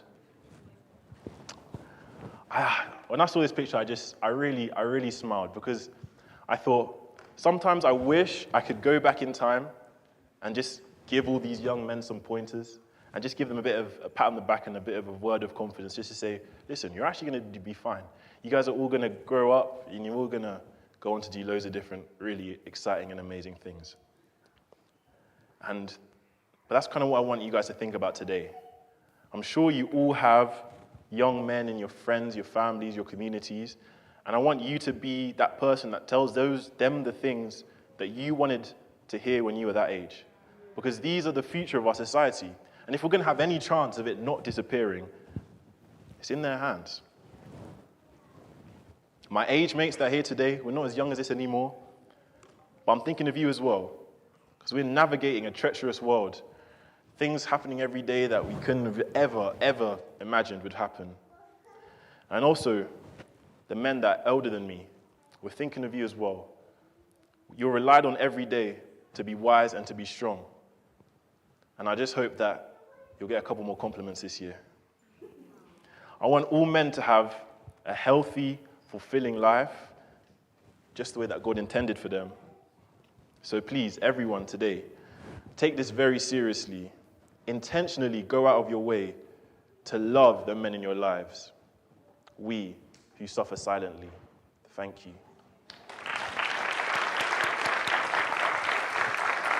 Amazing.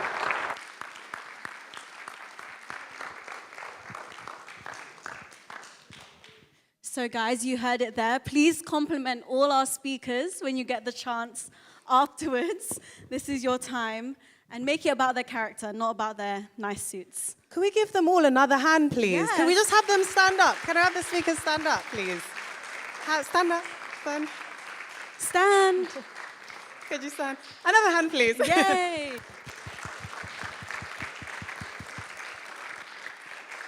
Amazing. Thank you so much. As you can see, and as Aidan clearly laid out, we wanted these talks to zoom out. So starting from within our bodies, how can we make our bodies healthier, work better for us?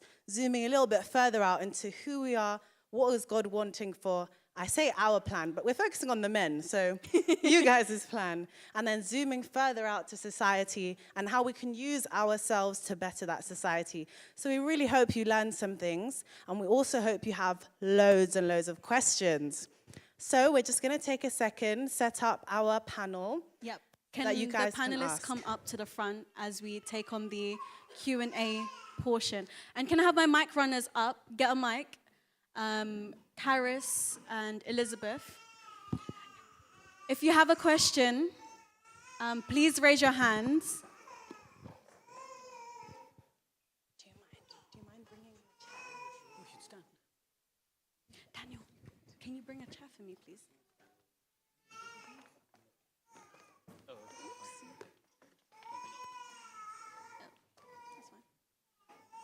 Do you mind bringing your chair? You can bring this one. It's okay.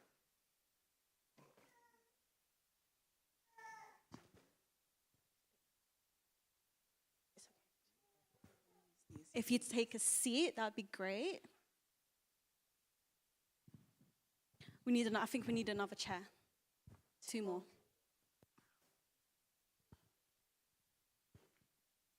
Yeah, just put one there.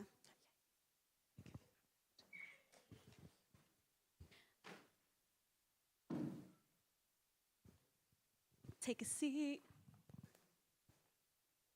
Do you want to sit? We'll sit either side.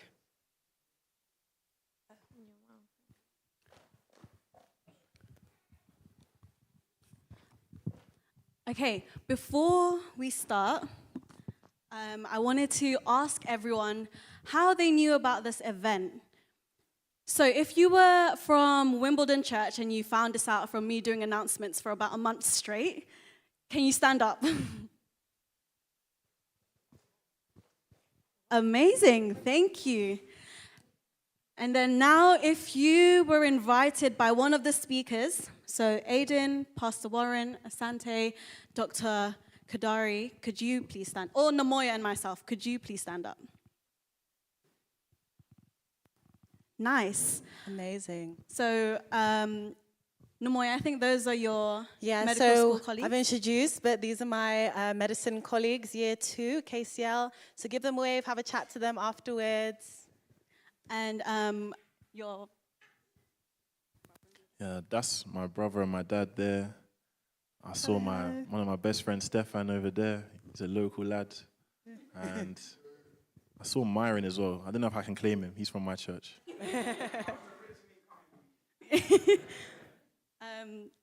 Okay, yeah, you guys did it. Perfect. And anyone come from somewhere else? Anyone else?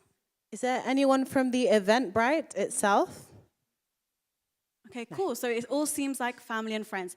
Perfect. So does anyone have a question now from the audience? Anyone got a question? Or should we warm up first and me and Namoya will ask questions? Okay, I feel like they're shy for now. We'll ask ours first. Do you want to go first? Okay, so I had a question for you, Dr. VJ, first.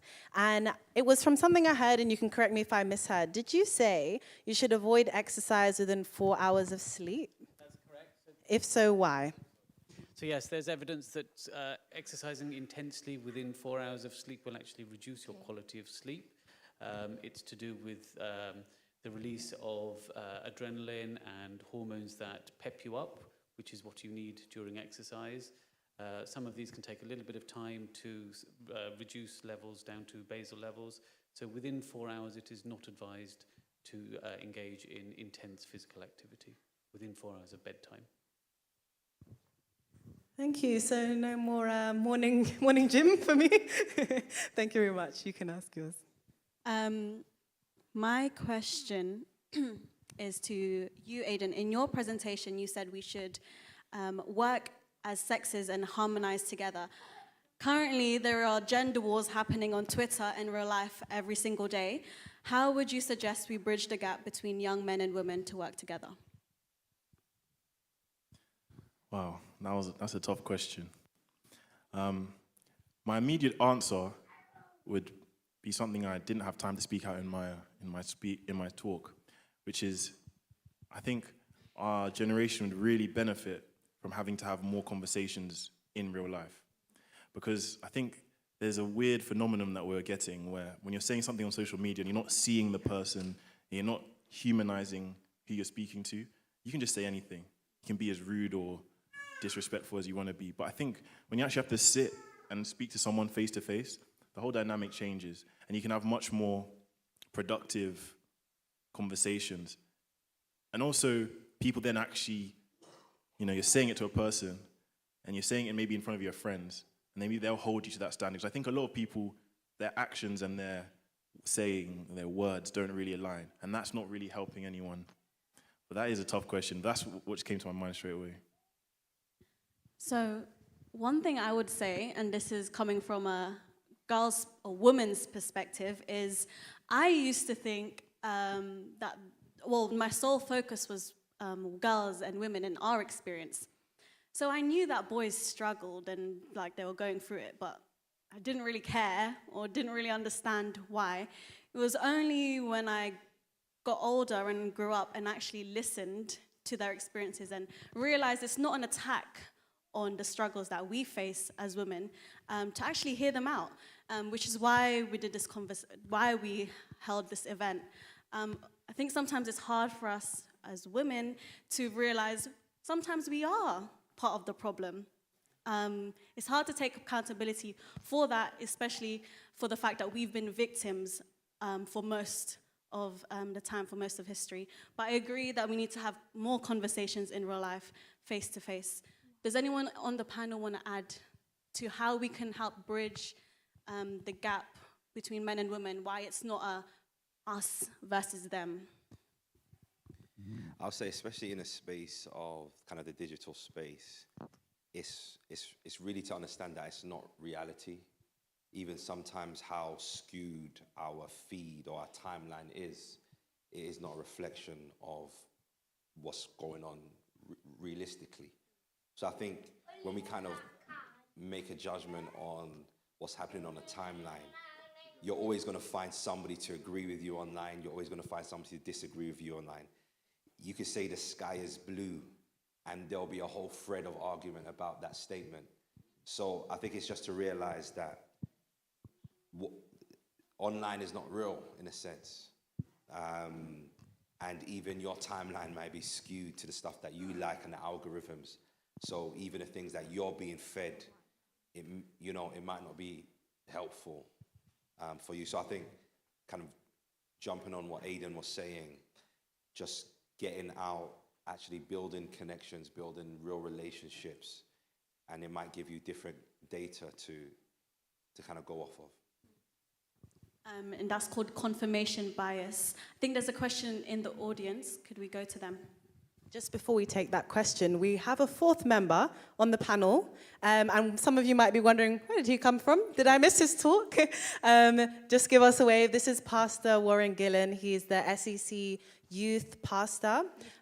Youth Director. And he's here to join us on the panel. He preached this morning, and we stole him and said, we'd love for your participation in the panel as well. So yeah, could we take the question? Good evening, guys. And thank you very much for the talk this evening as well. My question is as follows. Ever since the pandemic, I've noticed a higher level of passive aggressiveness, whether it's in the workplace or whether it's in a professional life or around people in general. How do I navigate that, and how do I build connections instead of tarnishing them? Anyone want to have a go at giving advice to that first? Very valid question. Thank you for your question. And I think it's something that we all struggle with. So, physical activity will improve your mental clarity, will improve your sleep. Yes, it will change your perspective on things, improve your perspective on things. Yes? So certainly physical activity is part of it. Yes? Then I think perhaps I ought to turn to my colleagues here, but turning to your faith, that may be beneficial. But from my point of view, physical activity will certainly be helpful. Does anyone else have something they'd like to add? Yes, what I'm going to add is, you mentioned passive aggression. Now, the type of aggression can vary, so my answer is not going to be able to cover one particular kind of situation, but it would depend on that particular level of aggression. The aggression could be coming from all sorts of reasons. So for instance, you might receive a level of passive aggression due to the time of day. I know that there's some people who are much more irritable in the mornings, or they're much more irritable just before lunch. So sometimes we have to make the extra effort if we know that there's someone who's, I'm going to say the word volatile. Okay, what is it that is causing this? What are the variables at play that is causing a person to become passive aggressive? If it is time of day, if it is before a certain particular time, if it is whatever, I then need to respect that and say, all right, this might not be the best time to have a conversation about this. This might not be the best time to bring up this particular issue. Even in my own family, I know that there are times where if I have a particular request I'm not going to make it at a particular time of night because I'm going to get a different kind of reaction to when I ask it at a different time. So there's an element there of needing to read the room. But it is a problem. It definitely is a problem, and it's quite a tricky solution. Did we have another question in the audience? Yes.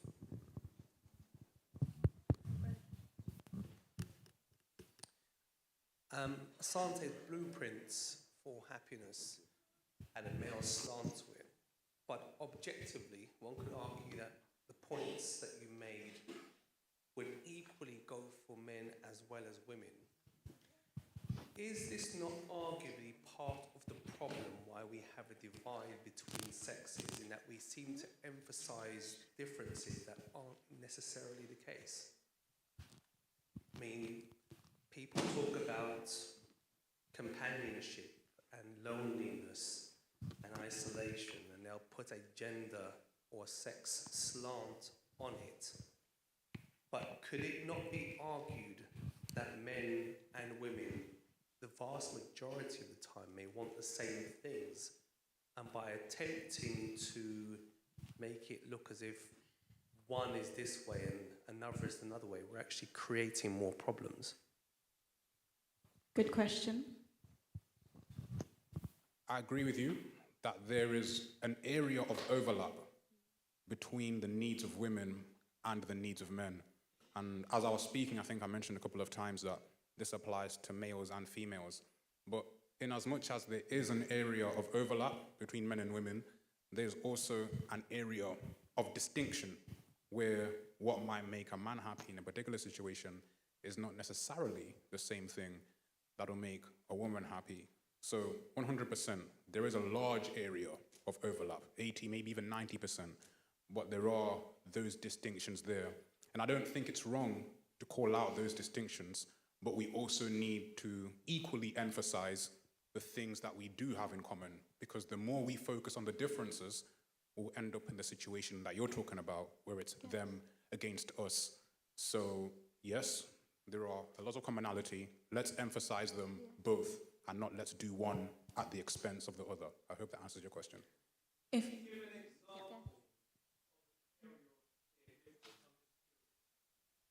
Okay, an area of a clear difference between what makes a man happy and a woman happy. Going to Genesis, again, the man was told to tend the garden. And when God gave him a woman, she was told that you are told to do what? To be a helper to the man. Now, it might sound a bit controversial, and by all means, panelists, feel free to agree with me. However, what makes a man happy, according to my understanding of that, is pursuing a particular thing. And women will also want to pursue a particular thing. However, they may also find happiness in supporting a man and helping a man to accomplish a particular task. Whereas I think there are fewer men who will be happy to go and support a woman doing her task. Like I said, that's my understanding of that. If there's disagreements, fair enough. But that's the example that I've come up with and that I understand from reading that.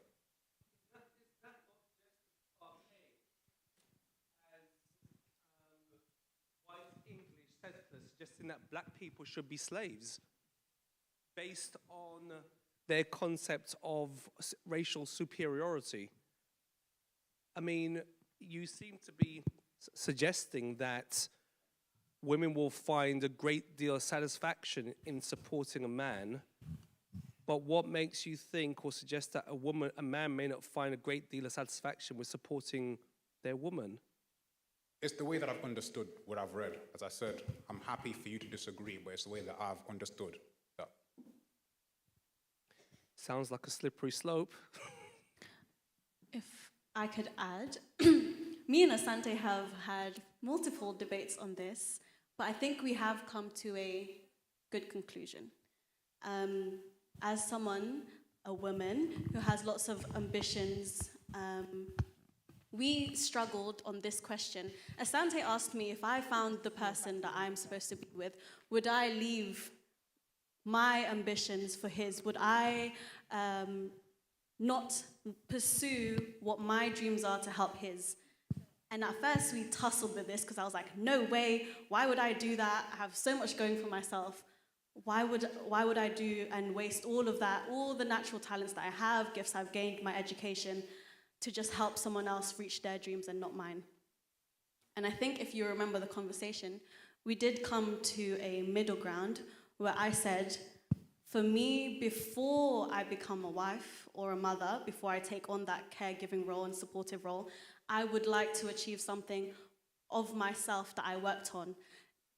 Not many women have been given the opportunity to make something of themselves. We have spoken about education and the fact that there's now an attainment gap in the opposite direction, and women have been given more opportunities to pursue their dreams. But still, a lot of women don't get to open that business that they wanted to do, go for that promotion that they wanted to achieve because childcare and the role of being a wife and a mother. However, once I do give that commitment to take on that role, as God put in Genesis, as a helper, I, in my understanding, would put all the skills that I have used for myself, like problem solving, good decision making, planning, organizing, that I used for myself. Now it's for the family as a helper, for my husband and a man. And I do think that a lot of women nowadays are coming to that idea that it's not archaic totally that we help and support a man because it's out of choice and not out of oppression like it was in the past. Historically, women had no financial freedom, no choice of their own. And so we have come now in the modern age where we want freedom, we want to be financially free. But now we're realizing, actually, we don't want to do this all by ourselves. And I think that's the problem with women now, where it's like, I've achieved everything, I've got the career, I've got the promotion, but I'm lonely, I don't have a purpose. I actually do want a family. So I think it can work where it's a helper, but not out of oppression, but out of choice, and that they trust that the man that they're following is capable of leading the family. So that's my point of view. I think we had a hand up. Yeah. Oh. Yeah, we have one here, by the way, for our mic runners. She's been asking from the beginning. Okay. All right. This is just a quick question to Dr. Vijay. This is following your statement when you stated that you can only you shouldn't be doing exercise 4 hours before you go to bed. So does that include walking? Well, I suppose the answer is how vigorously one is walking. But I did say a moment ago, the advice is generally not to engage in intense physical activity within 4 hours of bedtime. But actually, for many people, it's not practical to do it at any other time. So some exercise is better than nothing. And even if you are doing it within 4 hours of bedtime, if it's not disrupting your sleep, I would go with it. These are statistics that we talk about, but they don't apply to every individual. They apply on a population basis. So you as an individual may be fine exercising vigorously within 4 hours of bedtime, and you might have perfectly uninterrupted sleep. So these are generalized statistics. They don't necessarily apply to individual people. So I would suggest try it out. If you find that vigorous exercise, which generally isn't walking, but if you find that vigorous exercise is disrupting your sleep, then you need to be thinking about alternative remedies. So do the vigorous exercise at a different time of day, or engage in less vigorous exercise towards the evening. Remember, anything is better than nothing. Thank you. We're going to take a question in the audience, take a few anonymous, and then throw it back to the audience. Please go ahead. One issue I feel like a lot of guys, especially the 18 to 24-year-old range, struggle with is the transition from having value as a child, because I do believe that children are quite valued in society due to their potential, as well as women due to their ability to bring children. And I feel like a big transition a lot of men go through, especially at a young age, is finding their value. I feel like at this age, especially I'm 21, I'm just finished uni, some people might not see value in themselves. Let's say if they can't get a job or they're unable to find a wife. And I've seen a lot of guys overly push themselves and almost destroy themselves trying to create value in themselves, whether it's via, how would I put this, whether it's via how many women they can get or how successful they can be. And I feel like one thing we as Christians might need to do is start seeing a value in God, because that's really what's really helped me stay grounded over the past couple of years, especially with certain struggles I've had with my mental health and that transition in losing a bit of the perceived value from society. So I do believe that finding value of God is a big issue that a lot of men need to start fixing. That's a great question. To add to that, have any of you felt the way he has felt? And if so, could you share a little bit, if you'd like, as well as answer the question? No, thank you for that question. I think that's a really shared experience for a lot of young men.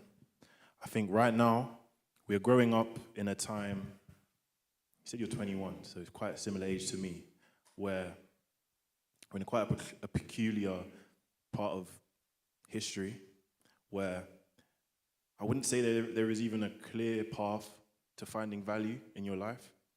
I mean, if you were to ask any young person who they look up to, who their male role models are, I don't think any of them would say, any of our political leaders probably wouldn't even say like a doctor or a teacher. They're probably gonna say a rapper or a sports person, if I had to guess.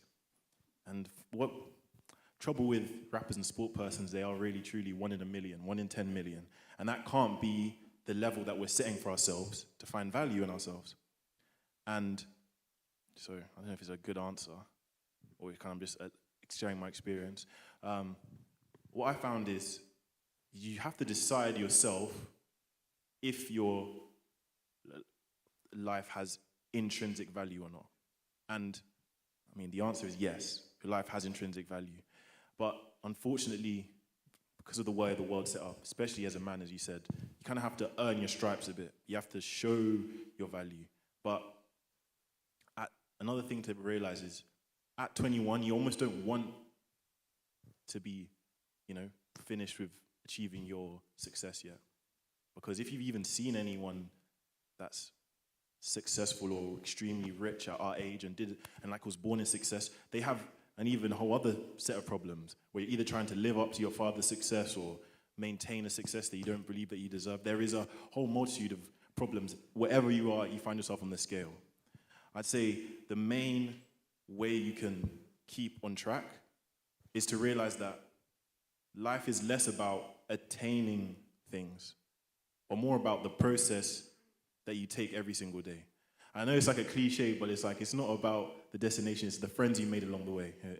Something like that. Something that I think you can have a much more fulfilling life if you're happy with how you lived that day. And you said, that was a good day. And if I can do that again tomorrow, I'll be making progress wherever I want to go. Rather than evaluating yourself as like a picture, Like you're not a picture of today, you are just the trajectory and where you're going. Anyone wanted to add? It's a very valid question, and my own experience is what I would say is sometimes the path ahead is unclear, but life will guide you, friends and family will guide you, and sometimes the path that you've traveled only becomes clear when you look back. 100%. I think there's a question. Paris?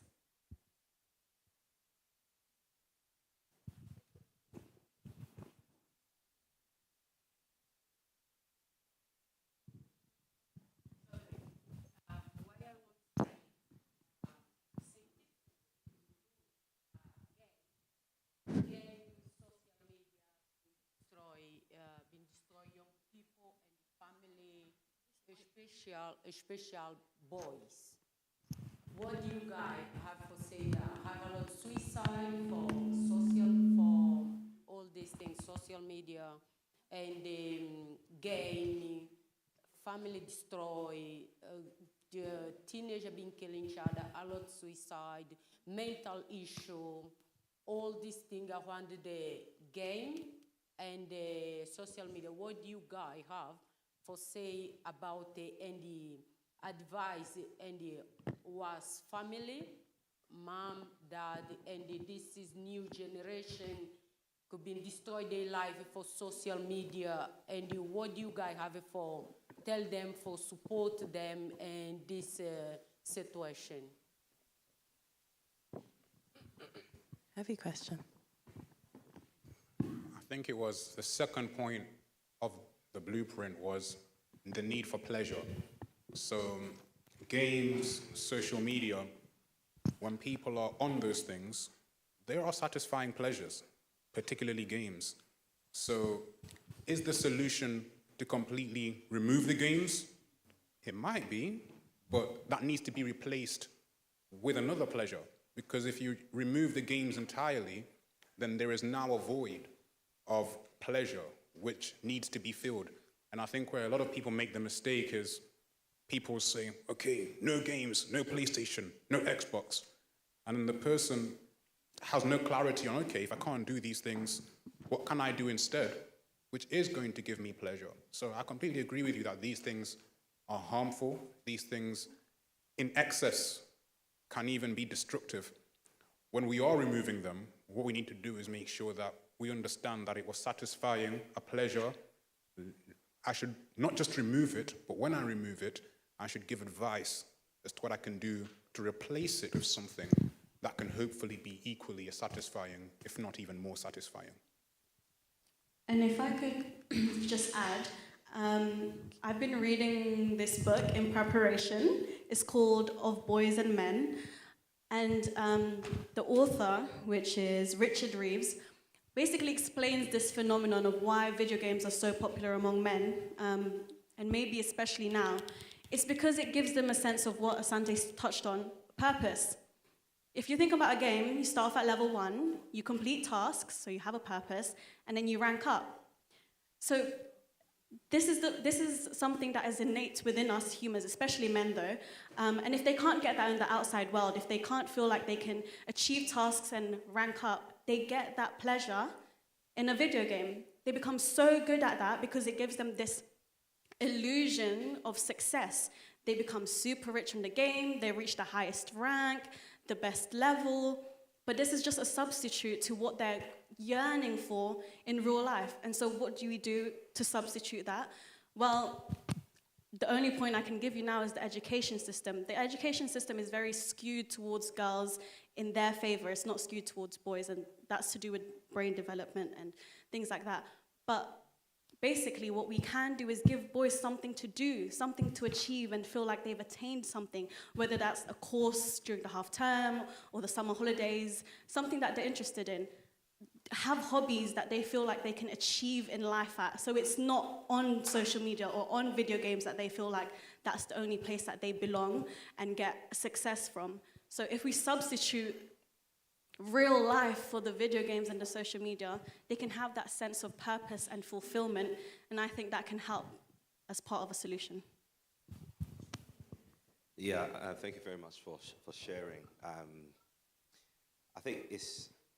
I guess it's important, really, the balance of, and it kind of goes back to my last question about Twitter, kind of balancing real life and game. I think for me, growing up, I used to play a lot of games.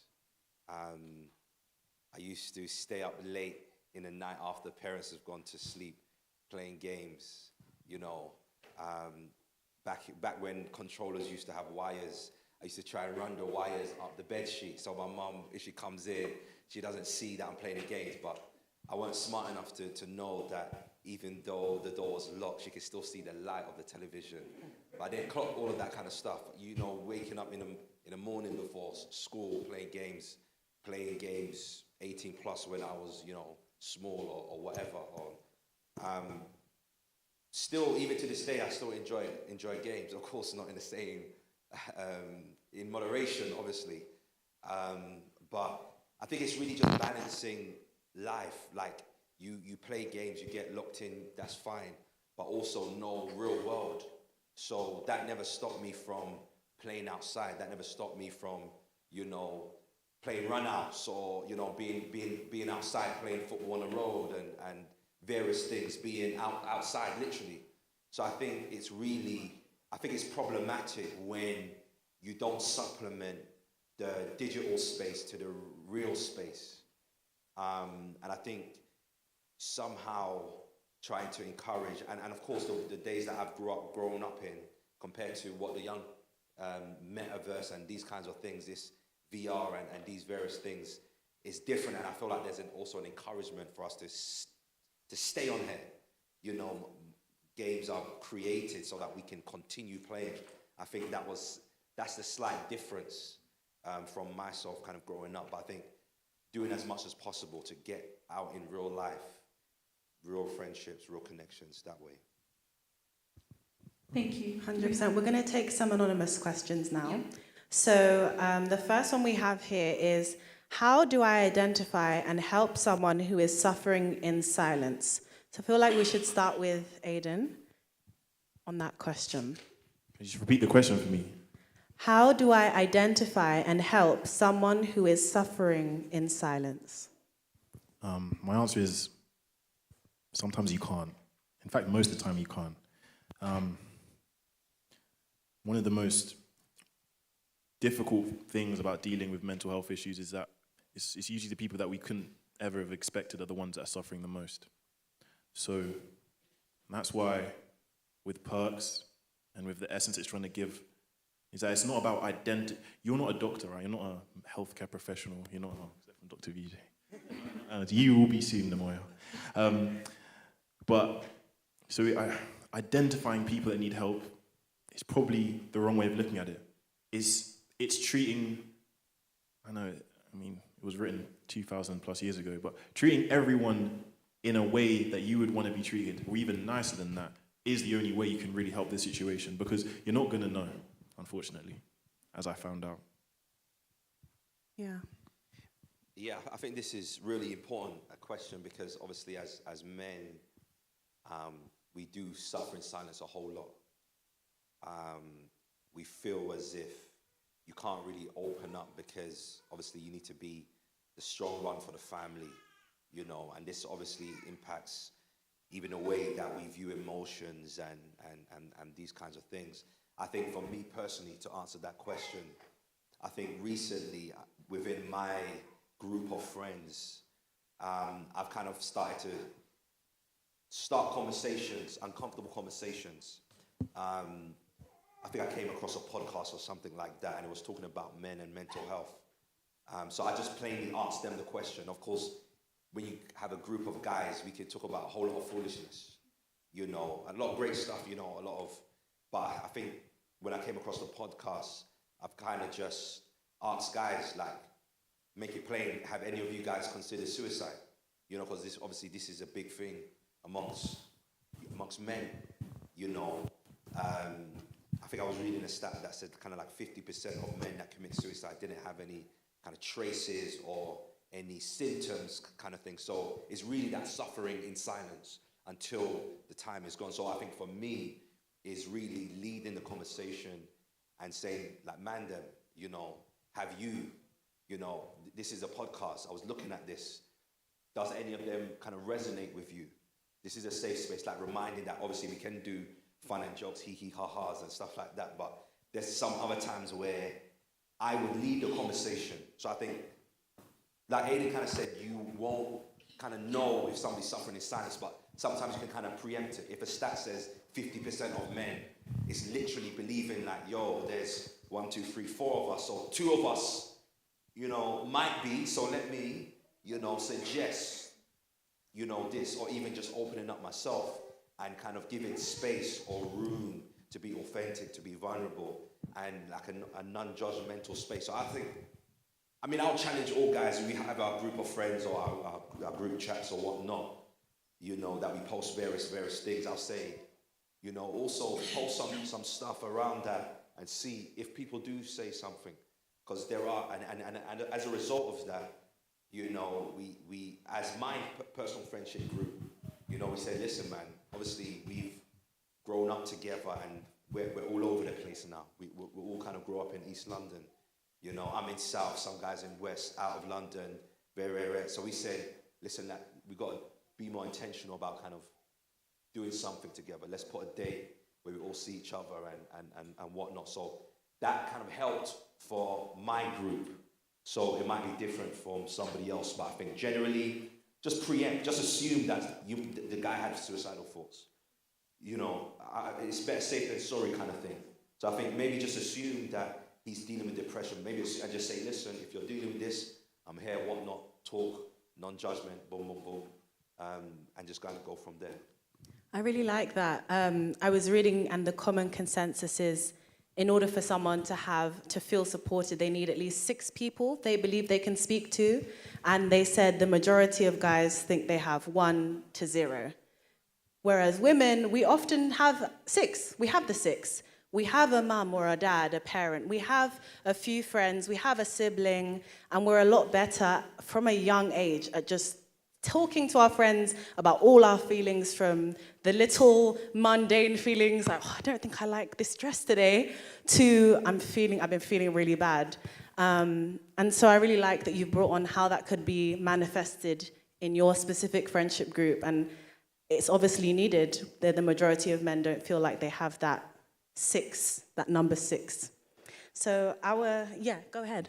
Just drawing on my own experiences as a parent, telling your friends, whether you're male or female, or your children, look, I'm here for you. You can talk to me if you need to. Just saying that and repeating it, I don't know, every month perhaps, or however often, that will embed into that person, your male friend, your female friend, your child. Look, dad is there for me, or mum is there for me, so if I need to speak to him or her, I've got that person.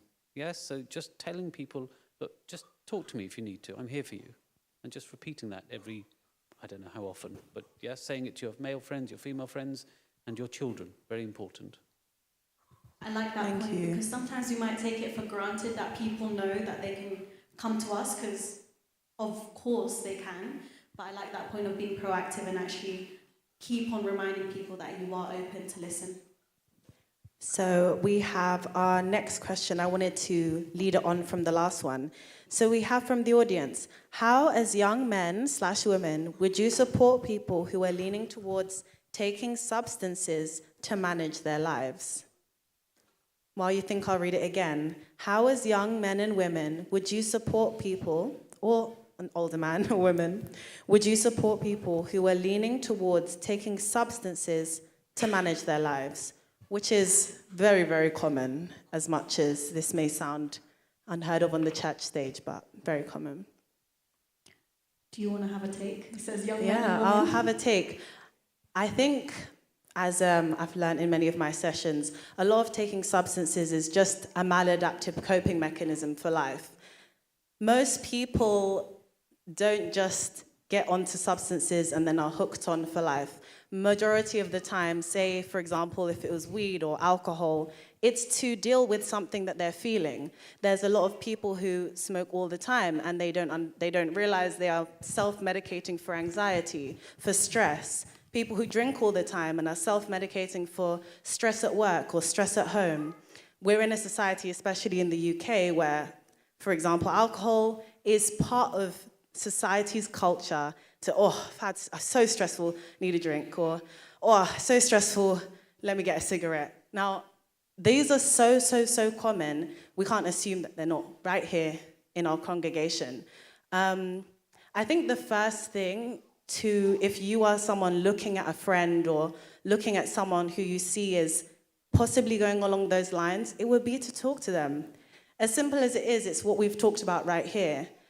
Don't come with a judgment of, that's really bad for you. 9 times out of 10 they know. You can tell them, but 9 times out of 10 they know. Try and come from it from the angle of what's causing this. Don't ask them, I don't know, why are you taking that? Maybe you can be so straightforward, but find out what's going on in their lives. Also realize that if they are already abusing a substance or already taking something all the time, they're not just going to be able to drop it like that. Just because you've told them, oh, God doesn't like that, doesn't mean they're going to be able to drop it, and it doesn't mean that they don't, for example, if you're a Christian looking at another Christian, doesn't mean they don't love God. It doesn't mean that they don't care about their body. They're probably dealing with something, whether they know it or not. It would be to talk to them, find out, just be their friend. As Vijay said, don't just say it once, multiple times. How are you doing? How is life? But remind them that you're not just asking it on a surface level of fine and letting it go. Actually speaking to them, being curious is something that's really important too. Finding out not to fix, finding out to find out as well.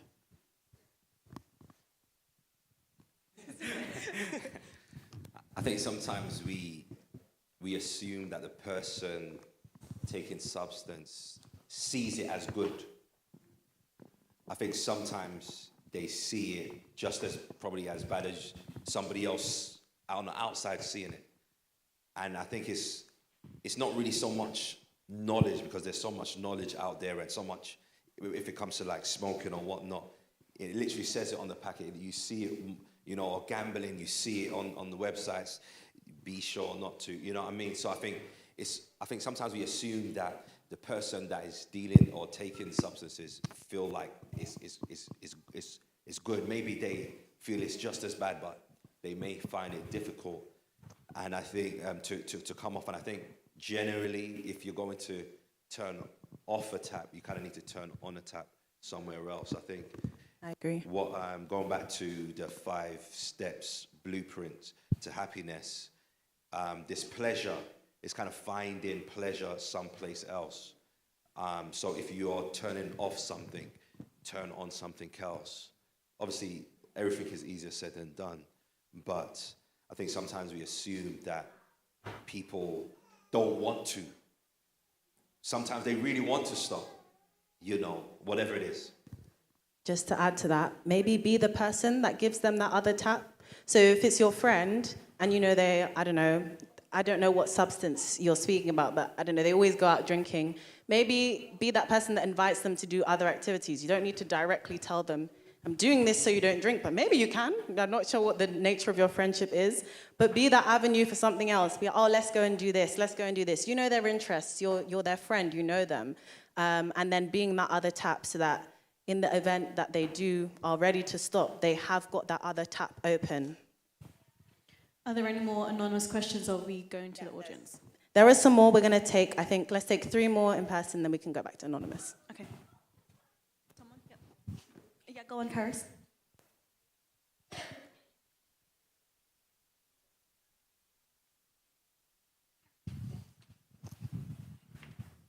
It's more specific example. I had a friend who used to confide in me about certain things. He's a male.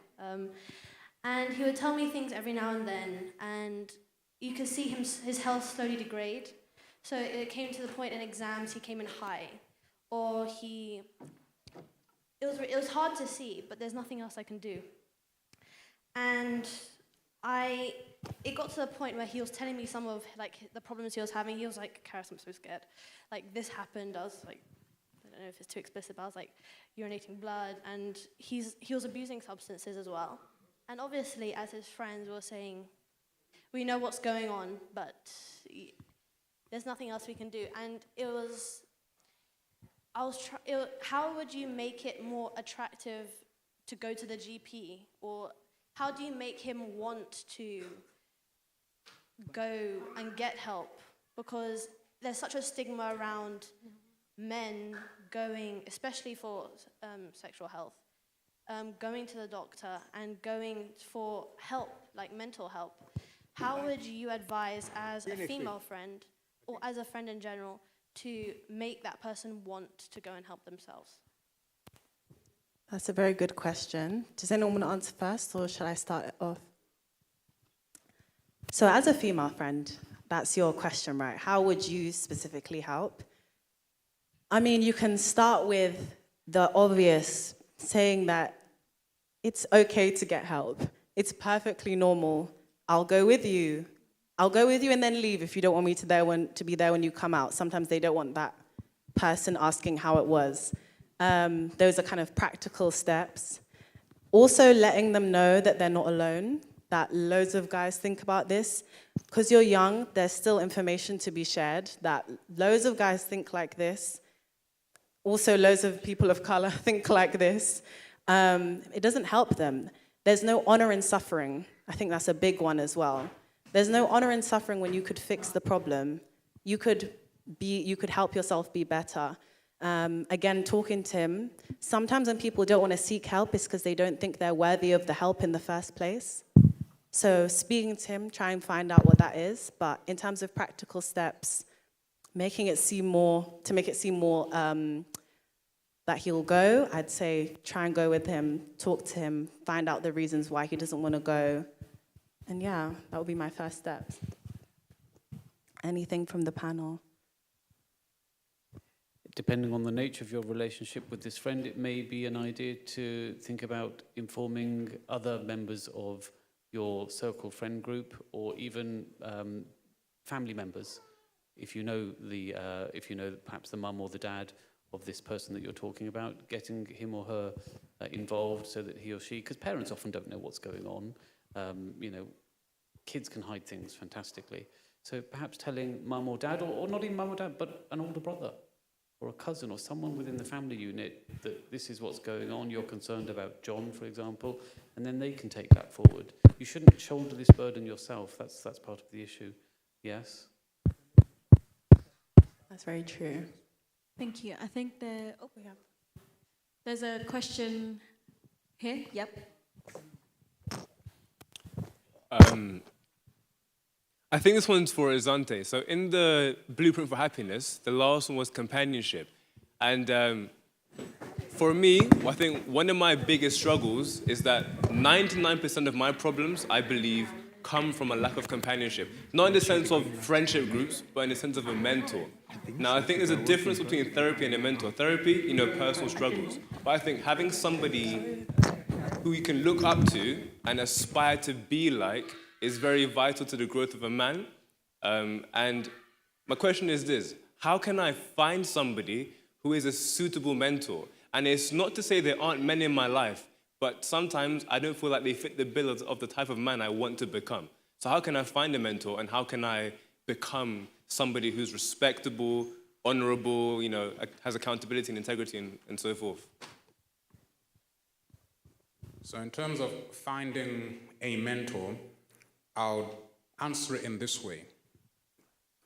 You don't find one mentor, because finding one mentor, it's a lot of pressure on that particular person, and it's unlikely that you will find one person who will satisfy all the areas that you need mentorship in.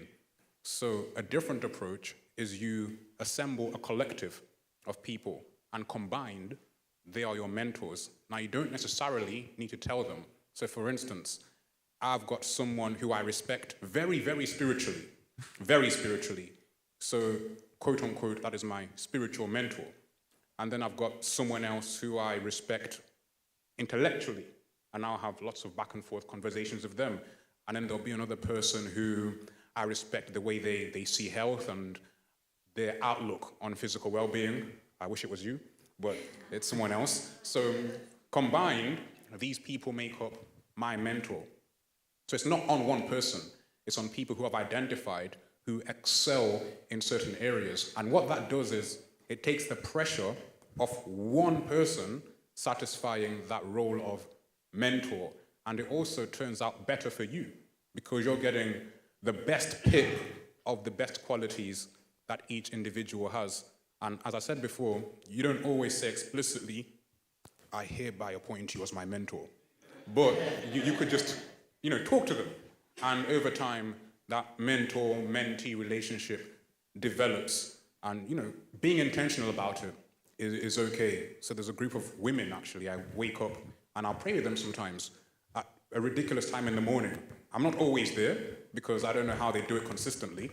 But when I can make it, I will. And these women are my spiritual mentors. And I try and have each of those for areas in my life which I hope to develop. I hope that sheds a bit of light. It does, yeah. Thank you. No worries. Another question over there. We'll have one more in person. Next to Asante. So my question is relative to the topic as a man. So as men, generally, how should men define and determine their value as men? What aspects should they look into when defining that? I remember when we were, introducing the conversation, we talked about the ladies or women taking up high-profile jobs and earning more. Should we use this as one of the aspects or things that should be used to measure the value of a man? Good question. Anyone want to take that?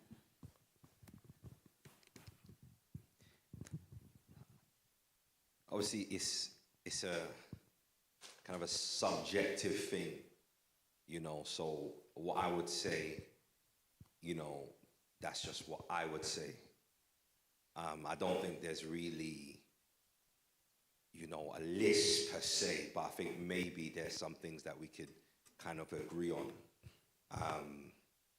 I think it's more to do with character.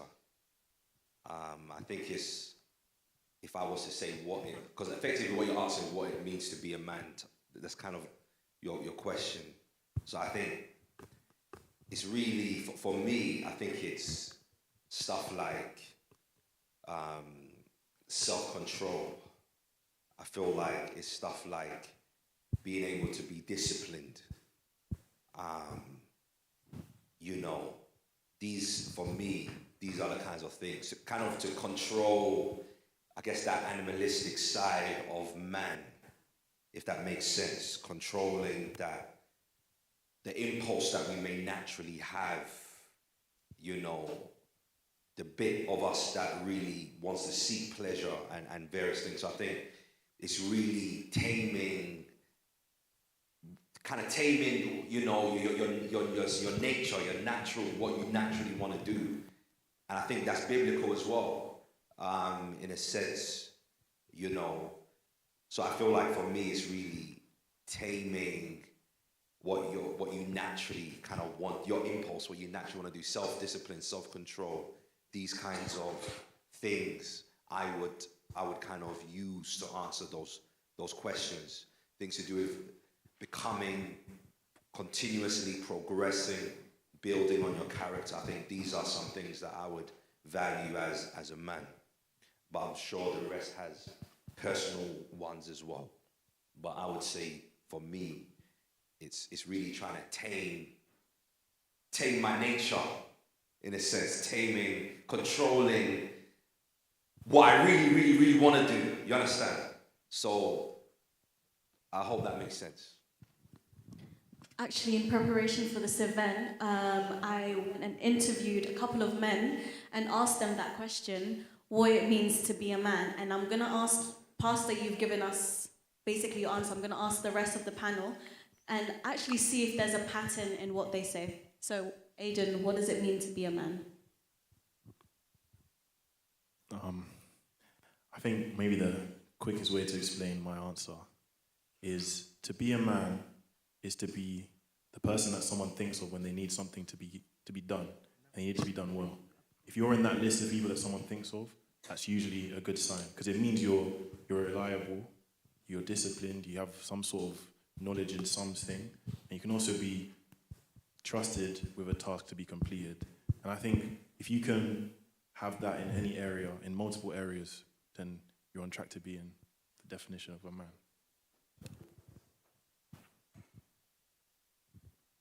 For me, it's very simple. And maybe it's even too simple to even qualify as an answer. But it's do your best.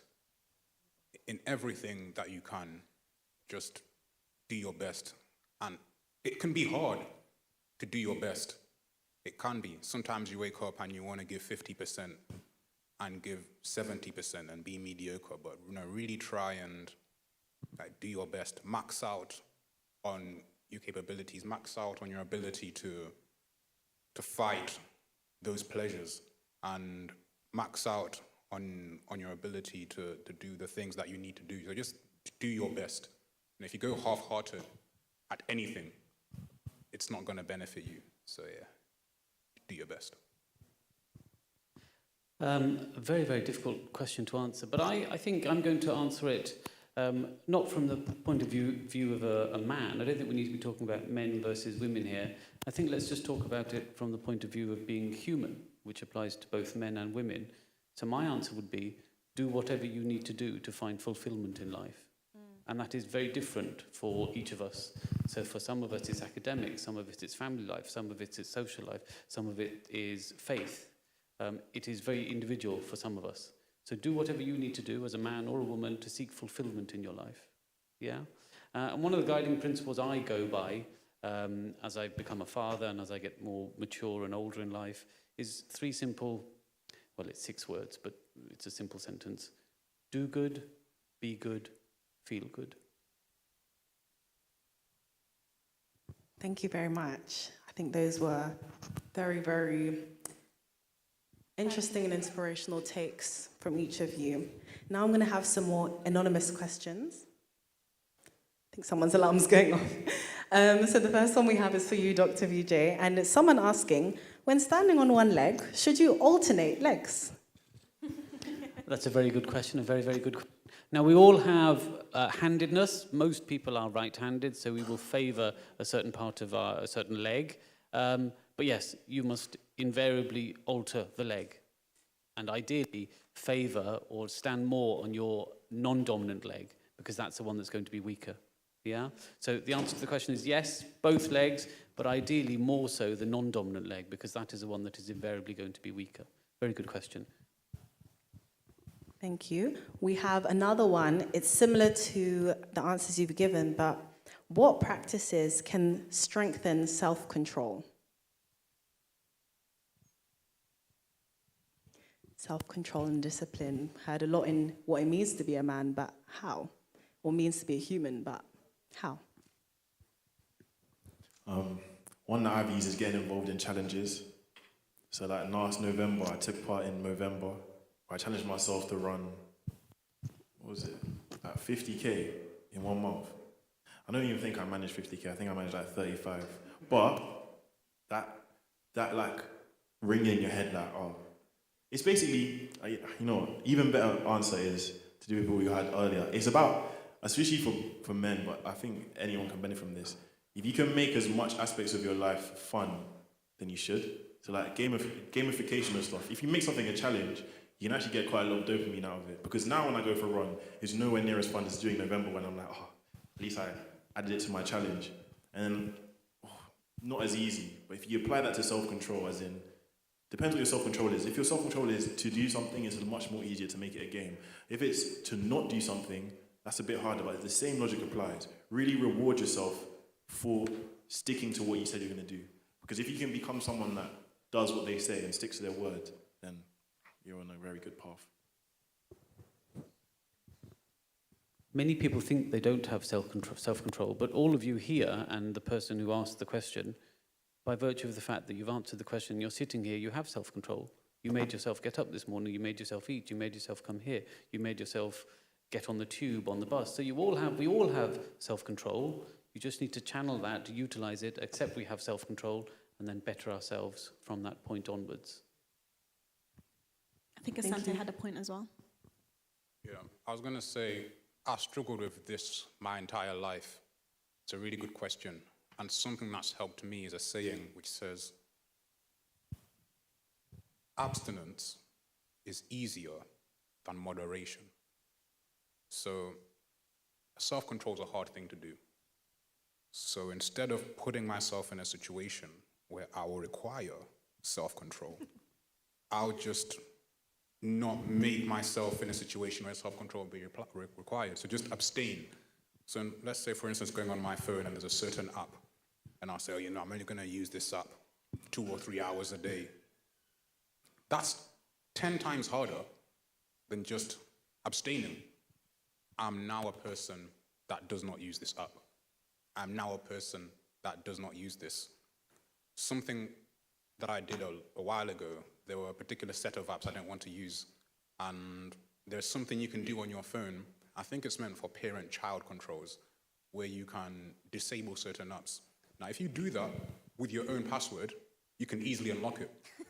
So what I did is I gave it to a family member, and I said, I want you to put a password in here, and no matter how eager I am for you to give me this password, I give you permission to never give it to me unless I pay you an exorbitant amount of money, which obviously I would never have. And that put me in a position where I wasn't required to exercise self-control because I was abstaining. And that's a law that will always be true, that abstinence is easier than moderation. So that's how I would answer that question. Definitely get that answer. Had to delete TikTok the other day because TikTok is one of those apps you say, I'm going to go on it for 30 minutes, and then the sun is setting and I haven't eaten dinner. But no, deleted the app. So I understand sometimes abstinence is better than self-control. We have another question for you, Doctor, and it is, do you need to sweat to prove you did the best physical activity? The answer is no, you do not need to sweat. Some people don't sweat at all. Some people sweat without doing any physical activity, so no, you do not need to sweat. Some people want to sweat. Some people feel that sweating is really good for them. It's not a bad thing, and they feel that, you know, that's very gratifying for them. But the answer is no, one doesn't need to sweat. What one does need to do is feel, we talked about the different activity levels, so there's moderate activity and high intensity, moderate activity and high activity.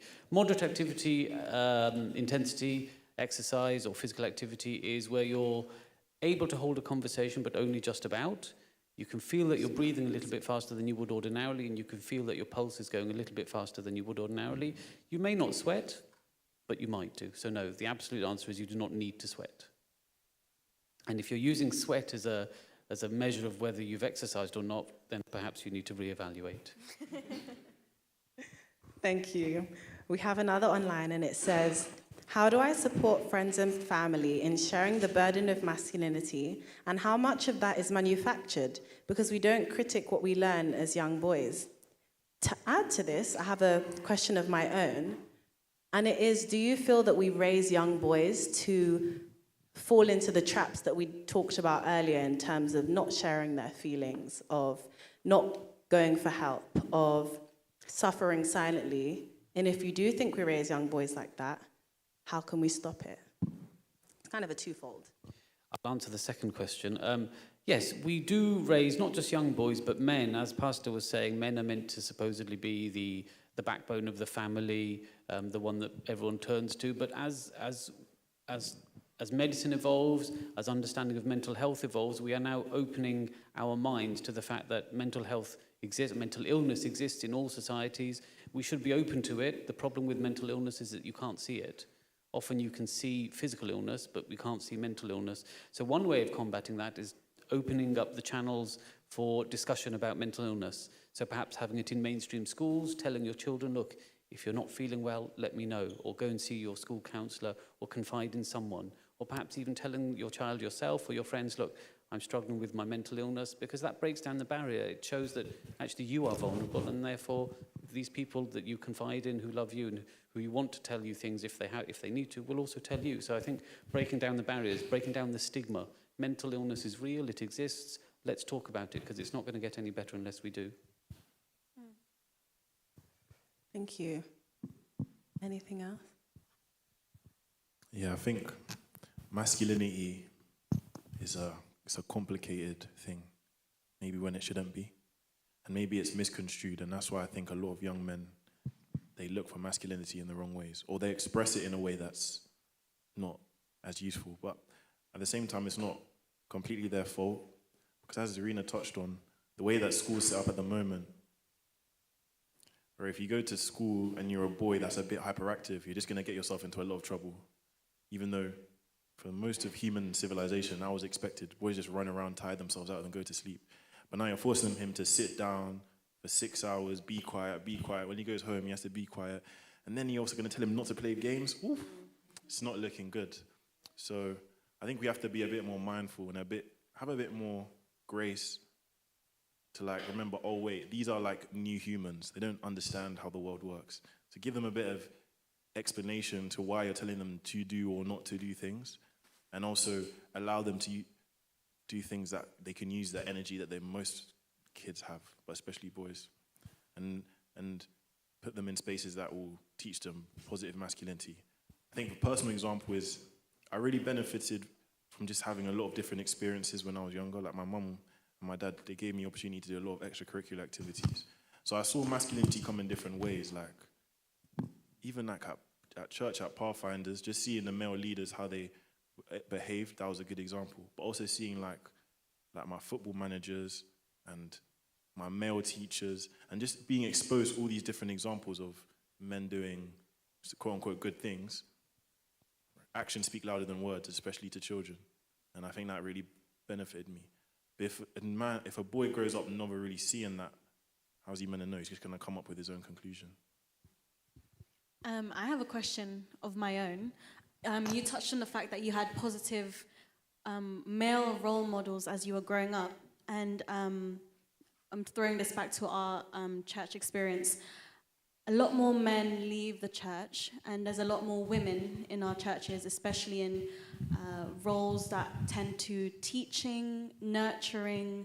I know in my Pathfinder experience, my Pathfinder director was a woman. Most of my counselors and teachers were women. And this is not just in our church that we can see this. In schools, a lot more of the teachers are women, a lot of more of like healing and caring roles are for women. One, why do men leave more than women in church? Two, how do we cater for them so that they feel like they can stay and not go away, basically? Tough question. Might have to throw it to the pastor and okay. Okay. As someone who stayed, I know why I stayed. And was a period when I was making a decision between leaving and staying. And what made it very easy to stay was that instrument right there, the piano. I played the piano, I had something to do. So I think with a lot of men, if you're not a musician, if you're not speaking regularly, if you're not on the AV at the back, you're just floating. And if you're floating, you tend to leave. So I can only answer from my personal experience. If I didn't have the piano, maybe I wouldn't have stayed. I'm very eager to hear your answer though, so I'm not going to speak on anything. So the first question is, why do more men or boys leave than women and girls? And second, how do we encourage them to stay and not go away?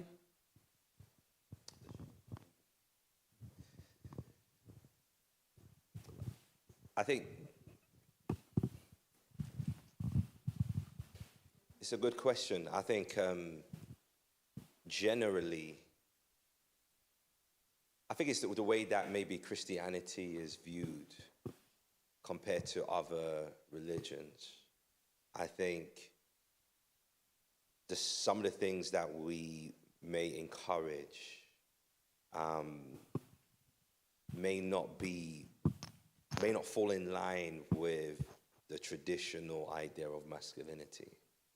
I think things like being humble may not fall in line with traditional masculinity. Things like even singing in church.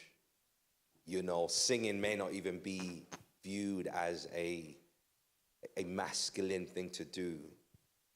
It's about drugs and women. Right. I think sometimes what we have here may not look masculine. I think even sometimes, not to go too much into theology, but yeah, maybe some of the way that we look at things may not be fitting in terms of traditional masculinity. Crying in worship, being expressive, maybe coming down to the front and asking for prayer, confessing your sins, talking to somebody. I think these may not be things that are generally pushed in traditional masculinity. So I think when maybe boys grown into men get the chance, they may not necessarily want to stay here. That, maybe they may see Christianity as a thing that makes people soft. It doesn't, when my nature wants me to, lash out, but, I'm taught to forgive 70 times 7. These things don't fall in line with traditional masculinity.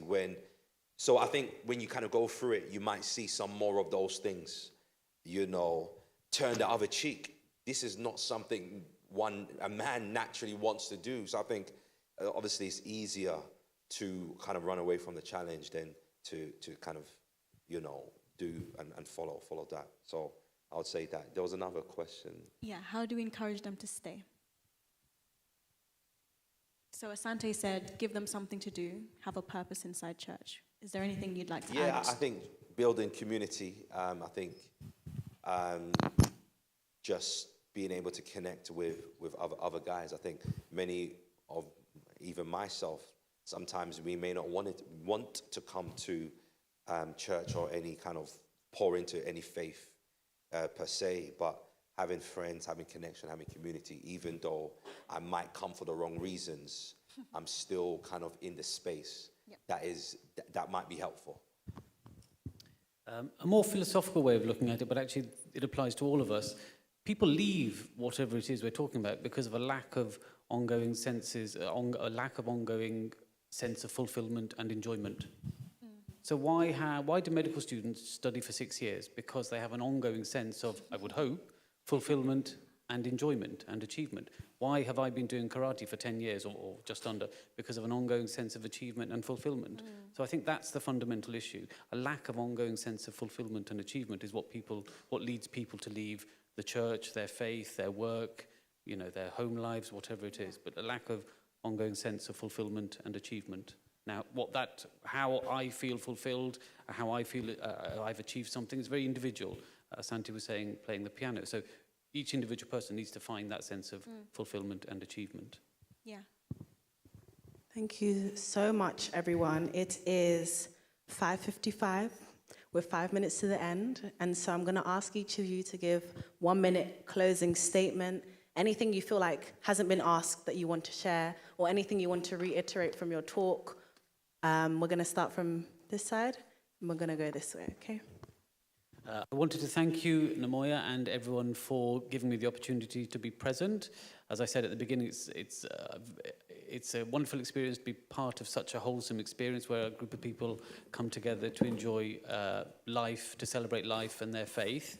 I want to say that I will remember for a long time the speeches of Asante and Aidan. I think what Asante was saying, the five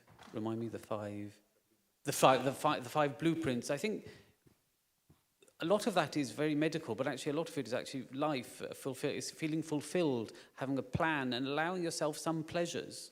We are allowed to have some pleasures, but, it's the right type of pleasure and the right quantity of pleasure. So going back to the internet and the perils of the internet and being online, it's probably okay in moderation. But the question is, where is moderation? Your moderation might not be my moderation. And having a sense of purpose, There's a phrase, let me get it right. An idle mind makes a devil's, what is it? An idle mind makes a devil's workshop. So having a sense of purpose, occupying your mind, is hugely beneficial. So thank you for the opportunity.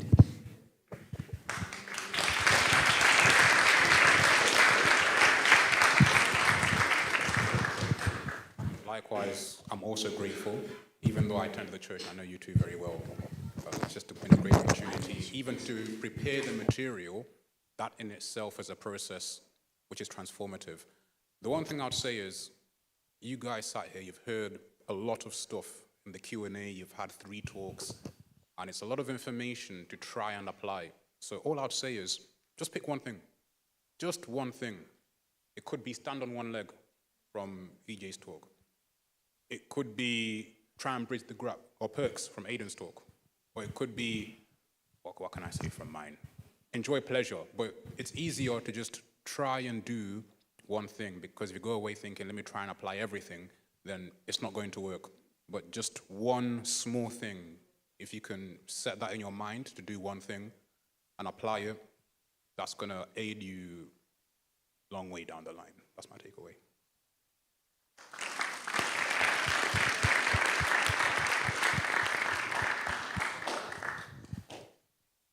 I think life generally is complex. I think what we try to seek to do is to try and kind of create a playbook or a list of criterias, that we can prescribe. It ought to look this way. But I think things are going to look different for different people. Things are going to work for some, it's not going to work for others. I think just understanding that, manhood and things, it's just more complex than we could ever speak about, that we can, discuss.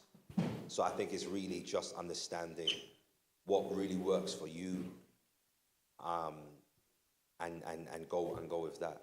I didn't do a talk in the afternoon, but I think even with internet age, is that where there's so much voices, so much noise, people telling you what to do, and I try as I preach and as I pastor, not to tell members and people like to prescribe things. I try not to tell people what to do, but just really just point to principles. And I think life is complex, man, and just try and find what works for you, what keeps you going, and trial and error. Try. If it doesn't work, readjust. Just you fail when you surrender. You fail when you quit. And I think just keep going, readjust, alter, shift, make adjustments, and just go again.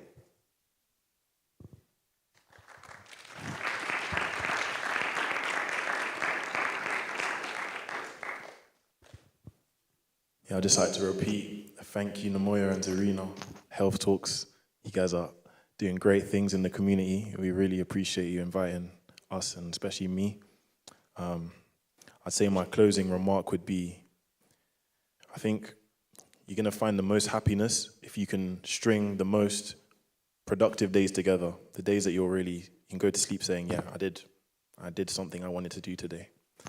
And whether that's with perks or whatever other method you come up with, I just really hope that you're encouraged to make those changes. And really, when it comes to saving society, the most impactful thing you can do is just love the people that are in your direct vicinity. So your friends, your families, your colleagues, and then we'll be on track to making the world a better place.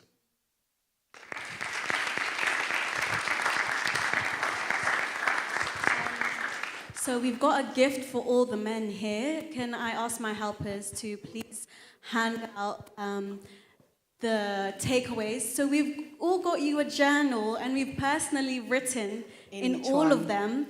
And I actually thought about this, not using ChatGPT. So inside we've written, thoughts are better on paper. So thoughts are better on paper is what we've written inside, and we've signed it from Health Ministries and Health Talks. So we hope you can put your we hope you can put down your thoughts, ideas, and dreams, or just to-do lists, shopping lists inside this. It's small, it's compact, and we hope you can find it useful in your daily lives. And for our speakers, we were racking our brains. Yeah. I would encourage you to write the one thing you're going to take. There should be pens around. I'm sure somebody has a pen. Write the one thing you want to take from any of these, or you could write 3 or 4, but write the one thing that you want to take away in that journal. And for our speakers, we were racking our brains about what to give them, because normally, if you are women, we'd give you flowers. And we did think about that, but because our whole thing was about conversation and doing talks, we have got you these cards called Let's Get Closer Table Talk. So this is like cards to prompt these conversations, and you can use them for dinner parties, when you're with your friends, with your family, and it's meant to connect you with other people. So each one of you are getting one, and we hope this sparks important and sometimes uncomfortable conversations with you and your friends, and we hope you enjoy it. We just want to give a special thanks to all of our speakers, Dr. Vijay Kodari, Asante and Tata, Pastor Warren Gillen for being our special guest on the panel, and Aidan Siage. We hope all of you gained so much. I, as a woman, learned so much, not only about things I can take myself, but how I can support the men in my life. These are the men in our lives who we picked. We thought they had something to say of value, so at least you four can know you have value to someone, you have value to us.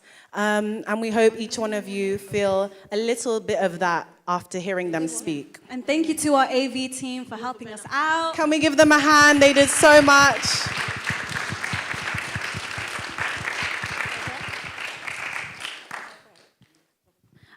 So to close everything off, Yeah. let's say a prayer. Can I ask Pastor Warren to please close us?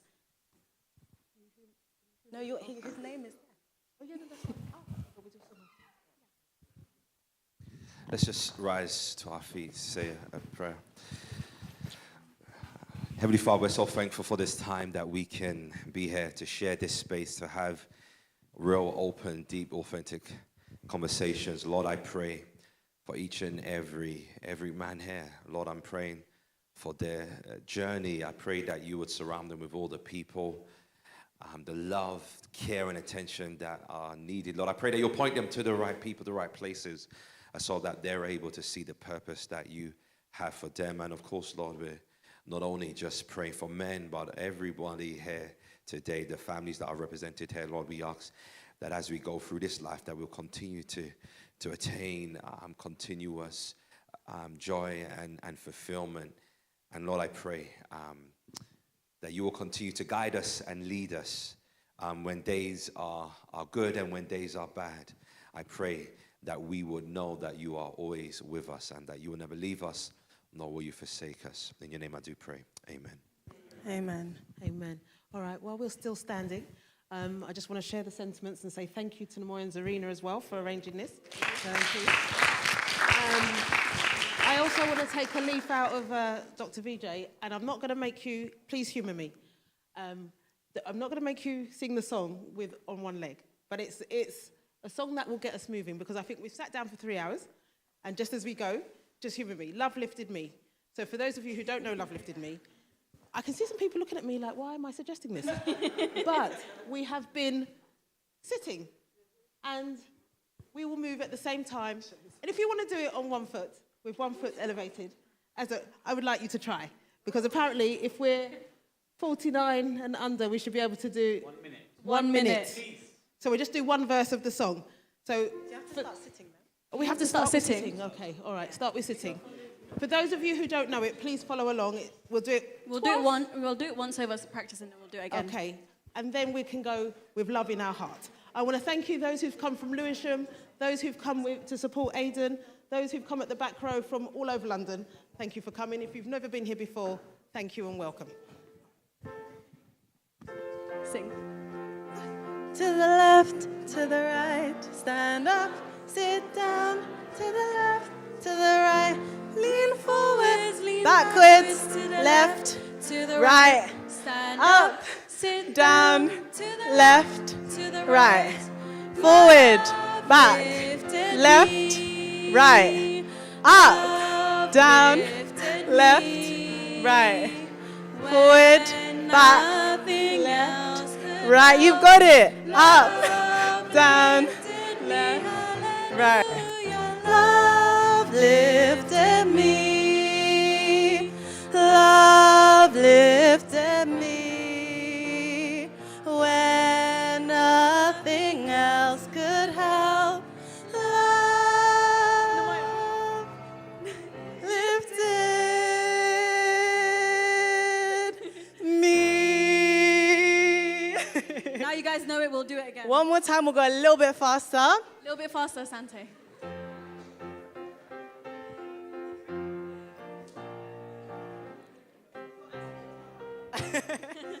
Let's go. Lean forward. Lean backwards, to the left, to the right. Stand up, sit down, to the left, to the right. Lean forward, lean backwards, to the left, to the right. Stand up, sit down, to the left, to the right. Forward, backwards, left, right. Up, down, left, right. Forward, backwards, left, right. Ready, up. Hallelujah, love lifted me. Love lifted me when nothing else could help. Love lifted me. Amen. Thank you. Give a round of applause to yourselves. Thank you all for coming. And we hope you come to the next health talks. Thank you so much. Thank you. Thank you. That was a great talk.